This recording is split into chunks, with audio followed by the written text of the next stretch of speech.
ॐ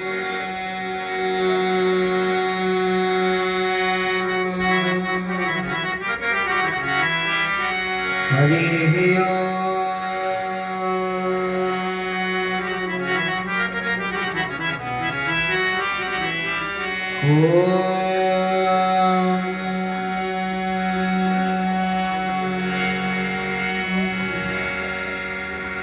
ध्येयं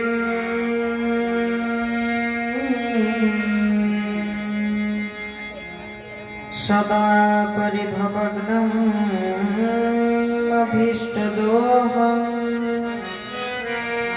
तीर्थास्पदं शिवविरिनिचिन्तं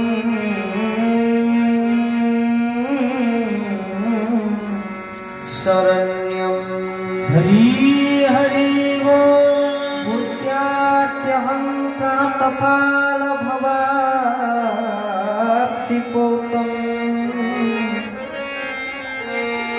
वन्दे महापुरुषते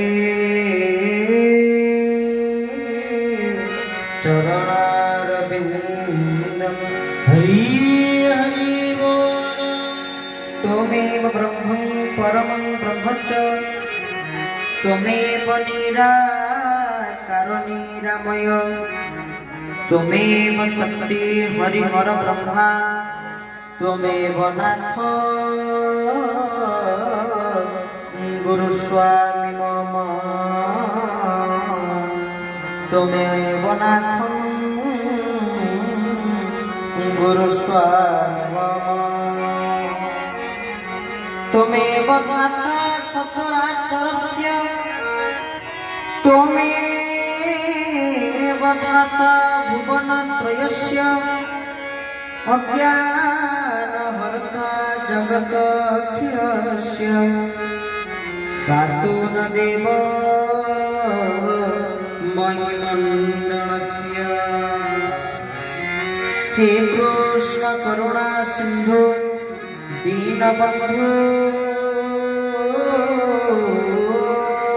जगत्पते गोपेश गोपिकाकान्त श्रीराधाकान्त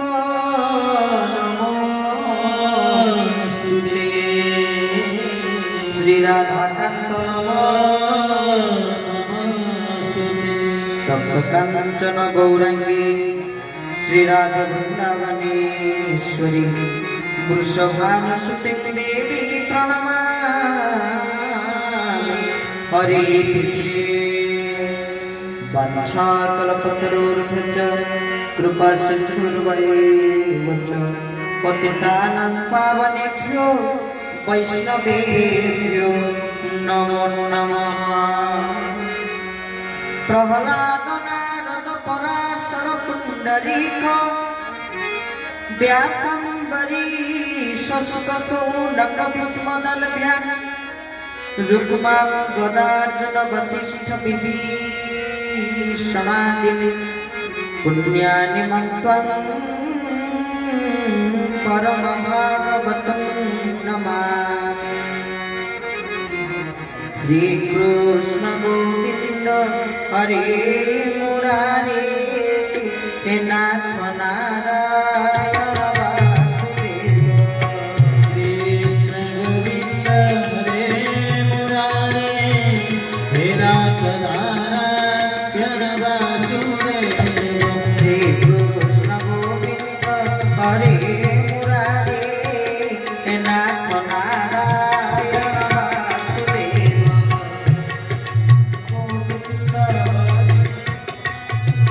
हे नाथ नारायण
হরে রাম রাম রাম হরে হরে হরে রাম হরে রাম রাম রাম হরে হরে ওম কৃষ্ণ মধুসূদন বাসুদেব জনার্দন ওম কৃষ্ণ মধুসূদন বাসুদেব জনার্দন ওম কৃষ্ণ মধুসূদন বাসুদেব জনার্দন ওম কৃষ্ণ মধুসূদন বাসুদেব জনার্দন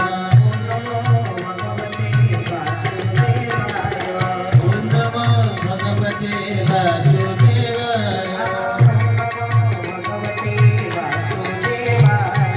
ওম নমো ভগবতে বাসুদেবায় ভজনিতাই গৌর রাধে শ্যাম জপ হরে কৃষ্ণ হরে রাম ভজনিতাই গৌর রাধে শ্যাম জপ হরে কৃষ্ণ হরে রাম তাই গৌর রাধে শ্যাম জপ হরে কৃষ্ণ হরে রাম তাই গৌর রাধে শ্যাম জপ হরে কৃষ্ণ হরে রাম তাই গৌর রাধে শ্যাম জপ হরে কৃষ্ণ হরে রাম তাই গৌর রাধে শ্যাম হরে কৃষ্ণ হরে রাম জয় গুরু জয়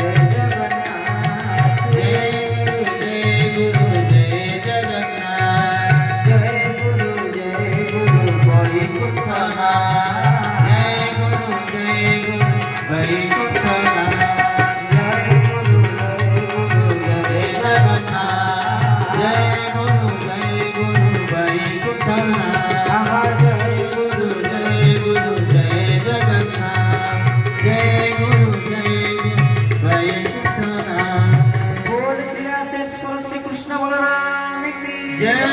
वृंदावन बिहारी लाल भगवान की जय। बंकी बिहारी लाल भगवान की जय। राधारमण भगवान की जय।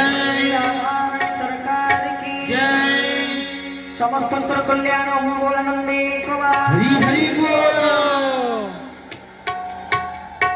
अनंत कोटि ब्रह्मांड नायक महाप्रभु जगदीश्वर जगतनाथ जगन्नाथ देव देव बलदेव जीव देवी माता जोगमाया कांपल्य वासिनी सुभद्रिका चक्रराज सुदर्शन जी महाराज श्री चरणारविंदरे ए दासर अनंत कोटि बार भक्तिपूत प्रणिपात निवेदन करी परम आराध्य मम इष्ट देव ठाकुर श्री श्री केशव चंद्र श्री चरणारविंदरे अनंत कोटि बार भक्तिपूत प्रणत निवेदन करी परम कारुणिक गुरुदेव जड़ोका महापुरुष शंकर श्री चरणारविंदरे अनंत कोटि बार भक्तिपूत प्रणत निवेदन करी जो सुंदर कार्यक्रम आपण माने एई स्थान रे करिचंती ए आयोजन को देखले जଣା पडुची आयोजन कर्ता माने केते पूर्वरु सब व्यवस्था करिथिबे कारण आमे निजे कार्यक्रम करिछु निजे कार्यक्रम रे अंशग्रहण करिछु तो आमे जानिछु एई भली गोटे कार्यक्रम करबा को हेले ता पूर्वरु केते परिश्रम करिया को पड़े जो माने सब कर्मकर्ता माने गोटे अनुष्ठान तैयारी करी एई भली सुंदर कार्यक्रम को आगो को नवा पाई साफल्य मंडित करिथांता एही न्यायरे समस्त कर्मकर्ता जो मान उपस्थित अछंती व्यासपीठर समस्त को प्रणिपात निवेदन करिवे जो कर्मकर्ता को द्वारा ये सुंदर भव्य कार्यक्रम आयोजन होइछि हरि हरि बोल एठू जଣା पडुछि ये जाति केते महान गोपाल जाति गौड़ जाति जो जाति हरि बोल अवश्य ଏହା ସତ୍ୟ ଆମେ ମଧ୍ୟ ଜାତିରେ ଗୋପାଳ ଆମେ ମଧ୍ୟ ଜାତିରେ ଗୌଡ଼ କିଛି ଦିନ ପୂର୍ବରୁ ଆମ ଦେହ ଖରାପ ହେଇଥିଲା ଜଣକୁ ମଧ୍ୟ ବାଇଟ ଆମେ ଦେଇଥିଲୁ କାରଣ ଆମର ଯିଏ ଟ୍ରିଟମେଣ୍ଟ କରୁଥିଲେ ସିଏ ମଧ୍ୟ ଜାତିରେ ଗୋପାଳ ଆମେ ଜାତିରେ ଗୋପାଳକୁ ଯେ ଆମର ଟ୍ରିଟମେଣ୍ଟ କରୁଥିଲେ ସିଏ ବି ଜାତିରେ ଗୋପାଳ କିନ୍ତୁ ଆପଣମାନେ ଯେଉଁମାନେ ଏଠି ଉପସ୍ଥିତ ଅଛନ୍ତି ସମସ୍ତଙ୍କୁ କହି ରଖୁଛି ଏ ଜାତିର ମାହାତ୍ମ୍ୟ ରହିଛି ଆଜି ମଧ୍ୟ ଆମେ ଆଲୋଚନା କରିବା କେବଳ ଏ ଗୋପାଳ ଜାତି ଉପରେ କ'ଣ ଶାସ୍ତ୍ର ପୁରାଣରେ ଜଗନ୍ନାଥ ମହାପ୍ରଭୁଙ୍କ ସଂସ୍କୃତିରେ ଶ୍ରୀମନ୍ଦିରରେ ଏ ଗୋପାଳ ଜାତିର ବିଶେଷତ୍ୱ କ'ଣ ରହିଛି ଏ ଜାତି କେତେ ପ୍ରାଚୀନ କେତେ ପୁରାତନ ସେଇ ସମ୍ବନ୍ଧରେ ଆଜି ଆଲୋଚନା କରିବା ଆଉ ଆମର କର୍ମକର୍ତ୍ତା ମାନେ ମଧ୍ୟ ଉପସ୍ଥିତ ଅଛନ୍ତି ଅତିଥି ମାନେ ମଧ୍ୟ ସବୁ ଉପସ୍ଥିତ ଅଛନ୍ତି ତେଣୁ ବ୍ରାହ୍ମଣ ପୂଜ୍ୟ ପଣ୍ଡିତ ମାନଙ୍କୁ ସବୁଦେ ଅନନ୍ତ କୋଟି ବାର ଭକ୍ତିପୂତ ପ୍ରଣତ ନିବେଦନ କରିବି ଯେଉଁମାନେ ସବୁ ନାମ ସଂକୀର୍ତ୍ତନ ପାଇଁ ଉପସ୍ଥିତ ପୂର୍ବରୁ ମଧ୍ୟ ସୁନ୍ଦର ଭାବରେ ନାମ ସଂକୀର୍ତ୍ତନ କରୁଥିଲେ ଯେଉଁ ଗୋପାଳ ଓଗାଳ ବୋଲି ଯାହାକୁ କୁହାଯାଏ ଅତି ସୁନ୍ଦର ଭାବରେ ସେ ସେଇଠି କରୁଥିଲେ ଆମେ ଆସିଲା ବେଳକୁ ଦେଖିବାକୁ ପାଇବୁ ବହୁତ ବହୁତ ସମାଜକୁ ମଧ୍ୟ ବଧେଇ ସାଧୁବାଦ ପ୍रणिपात ଜ୍ଞାପନ କରିବି ଉପସ୍ଥିତ ଯେଉଁମାନେ ଭଗବାନଙ୍କର ପରମ ପାବନ କଥାବସ୍ତୁକୁ ଶ୍ରବଣ କରିବା ପାଇଁ ଆସି ଉପସ୍ଥିତ ହୋଇଛନ୍ତି ईश्वर अंश जीव विनाशी चेतन अजल सहज सुख राशि सिया राम में सब जग जानी करत प्रणाम जुग जुग पानी ईश्वर बसे सर्वदेहे घिनी नमुच निर्भये सकल घटे नारायण बसंती परम कारण काष्ठ पासन तरु तृण ईश्वर घटे नारायण मोर अंतर मंदिर रही कुहु करे देउछ भुलाई रही निकट रे खोजाउ छदुरे जीव मरे थाई थाई एही न्याय समस्त भितर भगवान श्री कृष्ण को उपलब्धि करी आमे समस्त को प्रणाम दिया हरि हरि बोल भगवान अनंत भगवान कथा होचंती अनंत कथा जेते कहूथिले सरीबनी गुण समुद्र रो बाछे पारिके लवण जेते कहिले मध्ये भगवान गुणगान को केही भी कहि सारी परिबे नाही तथापि ये एकमुखरे ये अधम ये दास ये अकिंचन पतितवा कोन भगवान कथा कहिबो तांकर कृपा जेमिते वसुला सोई जानियो तुम देख जानई जान तो तुमई होई जाय रे गोस्वामी तुलसी रामचरित मानस रे गोटे चौपाई रे कहिचंती हे प्रभु आपण को किए जानि पारे ना सोई जानियो तुम देहु जानई जहा को कृपा करी आपण जणाई देई थांती से आपण को जानि पारे आपण को कथा किए कहि पारत ना आपण जहा को कृपा करी आपण को कथा कुहाई दियंती से आपण कथा कहि पारत जेमिति वर्तमान आपण माने सूर्य दृश्यमान हो सूर्य आकाश रे सूर्य को दर्शन करूछंती सूर्य को हम को आलोक रे दर्शन करिबा मोबाइल टॉर्च रे सूर्य को देखिबा टीवी लाइट रे सूर्य को देखिबा सूर्यालोक रे सूर्य को देखिबा सेमिति भगवान कथा तांको कृपा बिना कुआ जाई परिबो नाही तांको कृपा तांको करुणा एले जाई आमे समस्त तांकर कथा तांकर सेवा करि परिबा तेबे प्रथमे तो कहिबा को चाहि जे गोपाल जातिर कथा ये जाति होछि गोटे महान जाति आ ये जाति होछि गोटे स्वतंत्र जाति जदि कहि ये जुगर ना कोन तारे जुगर ना कोन कली जुग सब जानिचंती जुगर ना कोन अच्छा कली जुगर प्रथम राजा किए भागवत रे महाभारत रे वर्णना अछि कलिजुगर प्रथम राजा परम विष्णु भक्त वैष्णव कुल सम्राट बोल श्री परीक्षित महाराज की कलिजुगर प्रथम राजा परीक्षित जाति रे कोन थिले गोपाल आपण कहिबे प्रमाण केमिति परीक्षित गोपाल थिले ना भगवान श्री कृष्ण जदि गोपाल तले कृष्णकर भूमि के सुभद्रा सुभद्राकर स्वामी के अर्जुन अर्जुनकर पुत्र के अभिमन्यु अभिमन्युकर पत्नी के उत्तरा उत्तराकर पुत्र के परीक्षित तले परीक्षित कोन है गोपाल ना गोपाल हरि हरि बोल कलिजुगर प्रथम राजा परीक्षित गोपाल ये प्रथम प्रमाण द्वितीय प्रमाण अमेरिकार प्रथम राष्ट्रपति जॉर्ज डब्ल्यू बुश जे अमेरिका राष्ट्रपति थिले ताकर कास्ट कोन थिला काओ सी मध्य थिले गोपालक गोपाल द्वितीय तृतीय रे जदि कहिबी गजपति महाराज को पूर्व जो रही सब सुंदर ना गुड़ी को गजपति महाराज समय तांको ना ढका जाए वीर श्री वीरवर नगकोटि कर्णाट उत्कल कलवर्गेश्वर क्षत्रिय कुल धूमकेतु अनेक जाति थाउ गोटे जाति संपुत इथार ना तांको नाम पूर्व उठा जाए से जातिर नाम होछि जादव कुल संपुत गजपति को ना पूर्व ये जादव कुल संपुत अर्थ जादव शब्दर प्रयोग हेछि तेबे ये होछि जादव जातिर बा गोपाल जातिर मोहनीयता आउ जदि कोई गोपाल जाति ऊपरे तार मोहनीयता कोन महाप्रभु श्री जगन्नाथ ने खाइला दियो प्रत्येक दिन महाप्रभु श्री जगन्नाथ पाखे आपण मान सब जानि चली 56 प्रकार भोग 60 पौटी दैनिक 6 थर महाप्रभु जगन्नाथ ए 6 थर कहूछि 8 थर महाप्रभु श्री जगन्नाथ खाइबे 8 थर कौन खाती महाप्रभु ना सकाळे खाइबे गोपाल वर्णन प्रथम जो महाप्रभु पाखे प्रथम ब्रेकफास्ट बोली आमे जाबो कहूचे जाको बाळ भोग बोली कहूचे आ जाको देउळ भाषा गोपाल बल्लभ बोली कहा जाय से गोपाल बल्लभर प्रथम अक्षरटी बा प्रथम शब्दटी कोन गोपाल गोपालक द्वारा से बल्लभटी महाप्रभु पाखे निवेदित हेतुर प्रथम तार नाम होचंती गोपाल हरि हरि बोल अर्थ ये को महाप्रभु पाखे समर्पण करिवे सेवक माने तांकर सेवायत माने किंतु गोपाल मानक द्वारा महाप्रभु श्री जगन्नाथ निकट क्षीर ठू आरंभ करी दही ठू आरंभ करी ये सब द्रव्य सब गोपाल मानक द्वारा ही महाप्रभु निकट को जीवे जो महाभय सेवक मानकर धर्मपत्नी माने जो माने मध्य जातिर गोपाल आम महाप्रभु श्री जगन्नाथ शरीर गोटे अनेक पाट तांकर केते प्रकार खंडुआ खंडुआ भी गोटे प्रकार न अनेक प्रकार जेतले महाप्रभु स्नान करती गोटे पाट पिनले तार नाम होचंती बोहिराणी पाट दैनिक 6 थर बेश होती 8 थर खाती ତନ୍ମଧ୍ୟରୁ ମହାପ୍ରଭୁ ଶ୍ରୀ ଜଗନ୍ନାଥଙ୍କର ଗୋଟିଏ ସେବା ପରମ୍ପରା ରହିଛି, ଗୋପାଳ ଜାତିର ପରମ୍ପରା। ମହାବଳୀ ସେବକ ତାଙ୍କର ପତ୍ନୀ ମାନେ ଯୋଉମାନେ କି ଗୋପାଳ, ସେଇମାନେ ସେ ଖଣ୍ଡୁଆକୁ ଶାଢ଼ୀ ଭାବରେ ନା ମାନେ ଯେମିତି ଶାଢ଼ୀ ପରିଧାନ କରୁଛନ୍ତି, ସେ ଖଣ୍ଡୁଆକୁ ସେ ଶାଢ଼ୀ ଭଳି ପରିଧାନ କରିଥାନ୍ତି। ଯୋଉ ଖଣ୍ଡୁଆକୁ କୌଣସି ଜାତିର ଲୋକ ବ୍ୟବହୃତ ମାନେ ଶାଢ଼ୀ ଭାବରେ ବ୍ୟବହୃତ କରିନଥାନ୍ତି, କେବଳ ଗୋଟିଏ ଜାତି ଗୋପାଳ ଜାତି ଯାହାକୁ ବ୍ୟବହୃତ କରିଥାଏ, ଗୋପାଳ ଜାତି।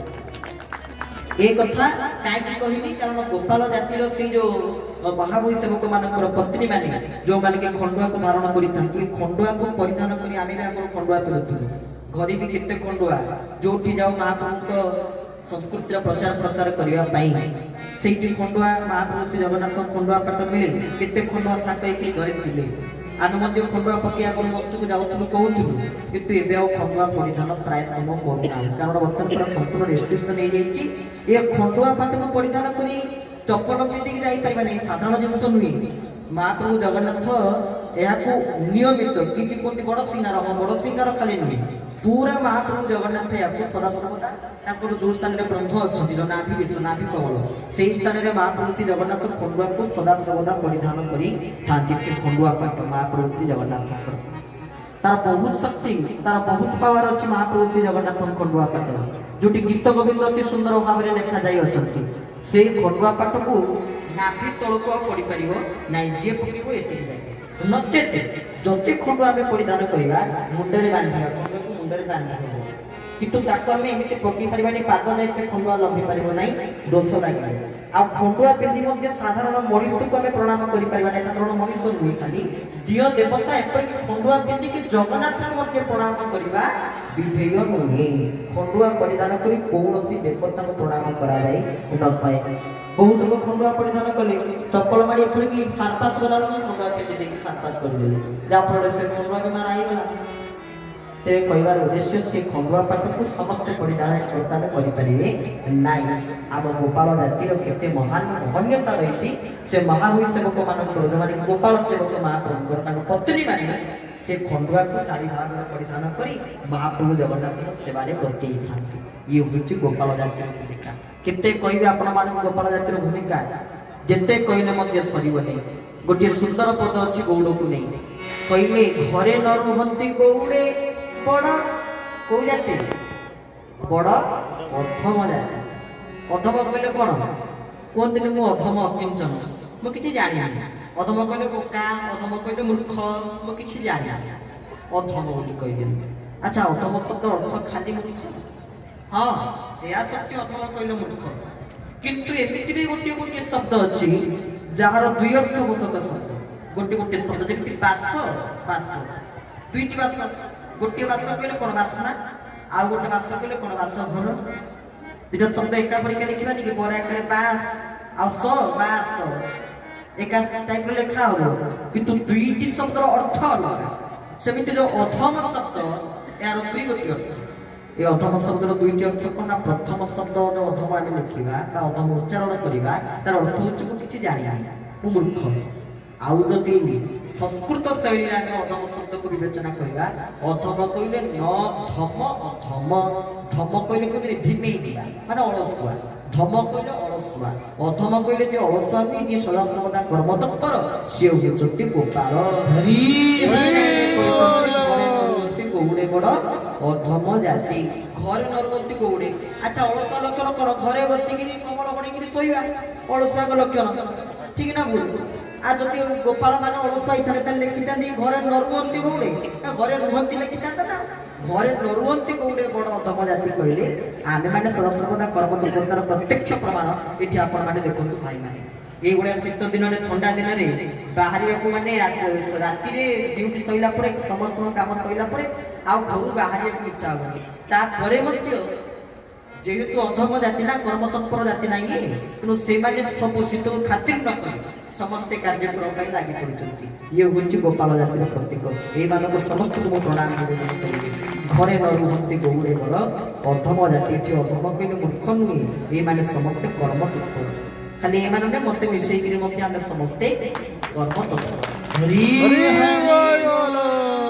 ଇଏ ହେଉଛି ଗୋପାଳ ଜାତିର ମହାତ୍ମ୍ୟ। ଗୋପାଳ ଗୋମାତା, ଆମେ ଗୋମାତାଙ୍କର ପାଳନ କରନ୍ତି ବୋଲି ଆମେ ଗୋପାଳ ଏଥର ଯୋଉ ମହାକୁମ୍ଭ ହଉଛି से महाकुंभरे समस्त साधु सन्थ माने एकत्रित होइकरी गोटे कथा पर गुरुत्व दउछनी समस्त घरे घरे घरे घरे आमे वर्तमान कोन पाळिबा गोमाता को पाळिबा किंतु एबे कहा को पाळुचे आउ कहिया पड़िबो सब आपण माने जानथे वर्तमान कहा को पाळुचे अरे गोमाता जहाँ को राष्ट्रमाता आख्या मिली राष्ट्रमाता होती गोमाता विश्वर माता होती गोमाता आम तांकर पालन करुचे गोपाल आ गोपाल होइकिरी मध्य जे कुकुर पालन करथे से प्रकृत रे गोपाल नहीं गोपाल होइकिरी जदि घर कुकुर जो माने रखुथे से माने प्रकृत रे ताको गोपाल बोली कुआ जीवो नाही गोपाल ये साधारण कथा नहीं आमे भगवान श्री कृष्ण कहीं आउ कोन किछि जाति नथिला स्वयं निजे स्रष्टा भगवान श्री कृष्ण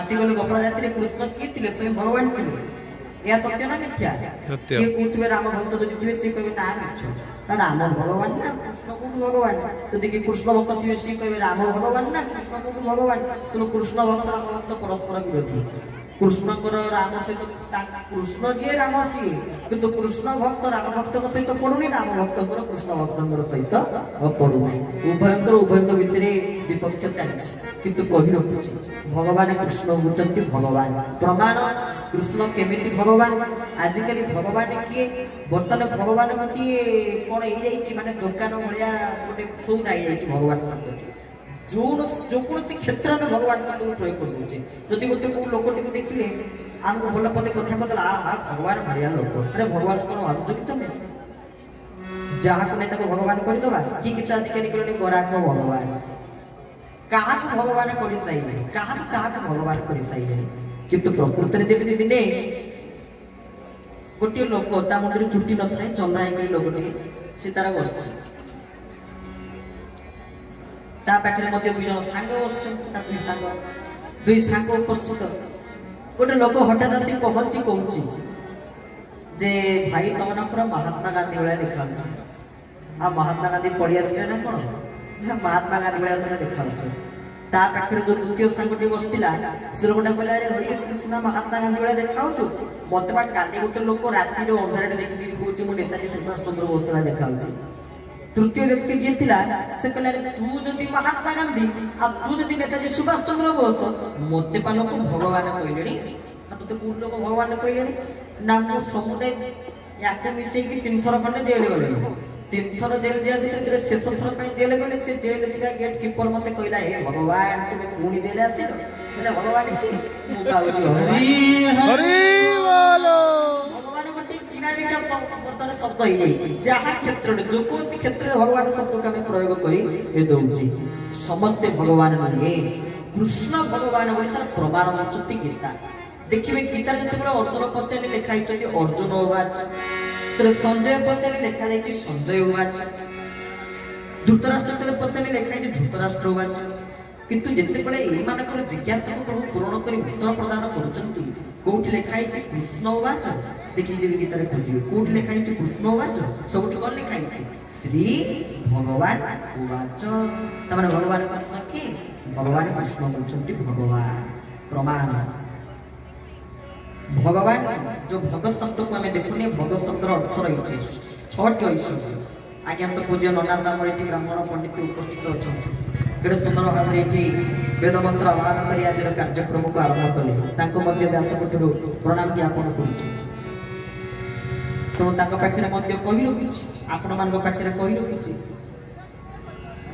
भगवान श्री कृष्ण सी स्वयं थे परम ब्रह्म सी स्वयं थे भगवान आसिले यादव कूल भगवान कृष्ण भी गो पालन कले गोमाता को पाले कारण एबे गो पालक संख्या भारत वर्ष में जी जाति आप देखुं सबुठ अधिक संख्यक लोक थी गोपाल आ वृंदावन गोटे जब आप वृंदावन मथुरा से देखिए गोपाल मैंने भी पैदा धारण करते गोपाल मैंने आ गोपाल पूर्व गौड़ पूर्व गोटे शब्द प्रयोग हुए जहाँ कहे कहे अगाधुआ गौड़ शुणी अगाधुआ गौड़ बोली कहते गाधे की ब्राह्मण मैंने प्रभु पाखे सेवा अभ्यर्थना पूजा अर्चना करेंगे प्रभु ग्रहण करेंगे किंतु आमे माने स्नान करिवार किछि आवश्यक नाही आमे माने सदा सर्वदा पवित्र आमे माने जो माने गोपाल जाति सदा सर्वदा आमे माने कोन पवित्र एबे किंतु पवित्र नाही କାହିଁକି ପବିତ୍ର ନାହିଁ ନା ଗୋପାଳ ନିମାପଡ଼ା ପୁରୀ ପଟେ ଆପଣ ଯିବେ ସେମାନେ ବି ସବୁ ଗୋପାଳ ମାନେ ଅଛନ୍ତି। ଗୋପାଳ କହିଲା ମାନେ ତା ପରେ ଗୋଟେ ଶବ୍ଦ ପ୍ରୟୋଗ ହେଇଯାଏ ଗୋପାଳ ଆରେ ଗୋପାଳ ବୈଷ୍ଣବ ଗୋପାଳ କହୁଛୁ ବୈଷ୍ଣବ ଶବ୍ଦ ଆପଣ ସେଇ ପୂର୍ବରେ ପଳେଇ ଆସେ ଗୋପାଳ ବୈଷ୍ଣବ ସେମାନେ ବୈଷ୍ଣବ ଭଳି ଆଚରଣ କରନ୍ତି।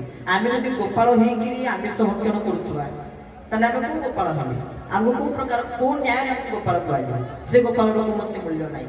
ଗୋପାଳ ମାନେ ଆମକୁ ସମ୍ପୂର୍ଣ୍ଣ ଭାବରେ ବୈଷ୍ଣବ ଭଳି ଆଚରଣ କରିବା ପାଇଁ ପଡ଼ିବ ତାହେଲେ ଆମେ ଯାଇ ଗୋପାଳ ହେଇପାରିବା। ଗୋପାଳ କଥା କହୁଛି ଗୋମାତାଙ୍କର କଥା ଆପଣମାନଙ୍କ ପାଖରେ କହୁଥିଲି। ଗୋପାଳକଙ୍କ ସଂଖ୍ୟା ଏବେ ଟିକେ ଦେଖନ୍ତୁ ଆମେ ସମସ୍ତେ ଗୋପାଳ ବସିଛୁ ଗୋପାଳକଙ୍କ ସଂଖ୍ୟା ଅପେକ୍ଷା ଏବେ ଗୋ ଖାଦକଙ୍କ ସଂଖ୍ୟା ବୃଦ୍ଧିବାରେ ଲାଗିଛି। ତାହେଲେ ଚିନ୍ତା କରିପାରୁଛନ୍ତି ତ ଗୋ ଖାଦକଙ୍କ ସଂଖ୍ୟା ଧୀରେ ଧୀରେ ଧୀରେ ଧୀରେ ଧୀରେ ଧୀରେ ବଢି ବଢି ବୃଦ୍ଧି ହେବାରେ ଲାଗିଛି। ତେବେ ଆପଣମାନଙ୍କ ହାତରେ ବର୍ତ୍ତମାନ ସବୁ ଯୋଉ ପ୍ରକାର ଆପଣମାନେ ସମସ୍ତେ ଗୋଟେ ଅନୁଷ୍ଠାନ ତିଆରି କରି ସୁନ୍ଦର ଭାବରେ ଏ ଗୋପାଳ ସମାଜକୁ ନେଇ ଗୋମାତାଙ୍କୁ ନେଇ ସୁନ୍ଦର କାର୍ଯ୍ୟକ୍ରମ ଅନୁଷ୍ଠିତ କରୁଛନ୍ତି ଏ କାର୍ଯ୍ୟକ୍ରମକୁ ବଜାୟ ରଖନ୍ତୁ। ଅନୁଷ୍ଠାନ କର୍ମକର୍ତ୍ତାମାନଙ୍କୁ ମଧ୍ୟ ଆମେ କହି ରଖିବୁ ଭାବିଦେବେ ମାନେ ଗୋଟିଏ ଆପଣମାନଙ୍କର ଏଇ ଅନୁଷ୍ଠାନ ପାଇଁ ଗୋଟେ ସୁନ୍ଦର କଥା। କେବେ ଥରେ ଗୋପାଳ ମାନେ ଆମମାନଙ୍କର ଇଷ୍ଟ ହେଉଛନ୍ତି ଭଗବାନ ଶ୍ରୀକୃଷ୍ଣ। ତେଣୁ କୃଷ୍ଣକୁ ନେଇ କେବେ ଗୋଟିଏ ସ୍ଥାନରେ ଶ୍ରୀମଦ ଭାଗବତ ସପ୍ତାହ ପ୍ରବଚନ କାର୍ଯ୍ୟକ୍ରମର ଆୟୋଜନ କରନ୍ତୁ। ଅନୁଷ୍ଠାନର କର୍ମକର୍ତ୍ତା ମାନେ କେବେ ଥରେ 7 ଦିନ ଧରି ଆମେ କୃଷ୍ଣ କଥାକୁ ପ୍ରତ୍ୟେକ ଦିନ ଶ୍ରବଣ କରିବା। ଭାଗବତରେ କୃଷ୍ଣଙ୍କର କଥା ସବୁଦିନ ଭଗବାନଙ୍କର ପରମ ପାବନ କଥା ପ୍ରତ୍ୟେକ ଦିନ ଶ୍ରବଣ କରିବା। ତାହେଲେ ଯାଇ ଆମ ଜୀବନ ଧନ୍ୟ ହେଇପାରିବ। ଯୋଉ ପର୍ଯ୍ୟନ୍ତ ପ୍ରଭୁ କଥା ଯୋଉ ପର୍ଯ୍ୟନ୍ତ କୃଷ୍ଣ କଥା ନ ଶୁଣିଛେ ସେ ପର୍ଯ୍ୟନ୍ତ ଇଏ ଜୀବନର କୌଣସି ମୂଲ୍ୟ ନାହିଁ। ତେଣୁ କୃଷ୍ଣ କଥାକୁ ଶ୍ରବଣ କରି ଆମ ଜୀବନକୁ ଧନ୍ୟ କରିବା। ତେବେ ଗୋମାତାଙ୍କ ଉପରେ ଆପଣମାନଙ୍କୁ କହୁଥିଲି ଗୋମାତା ଯୋଉ ଗୋମାତାଙ୍କର ସବୁ କିଛି ପବିତ୍ର ଘରେ ଆପଣମାନେ ସମସ୍ତେ ଗୋମାତାଙ୍କୁ ରଖନ୍ତୁ।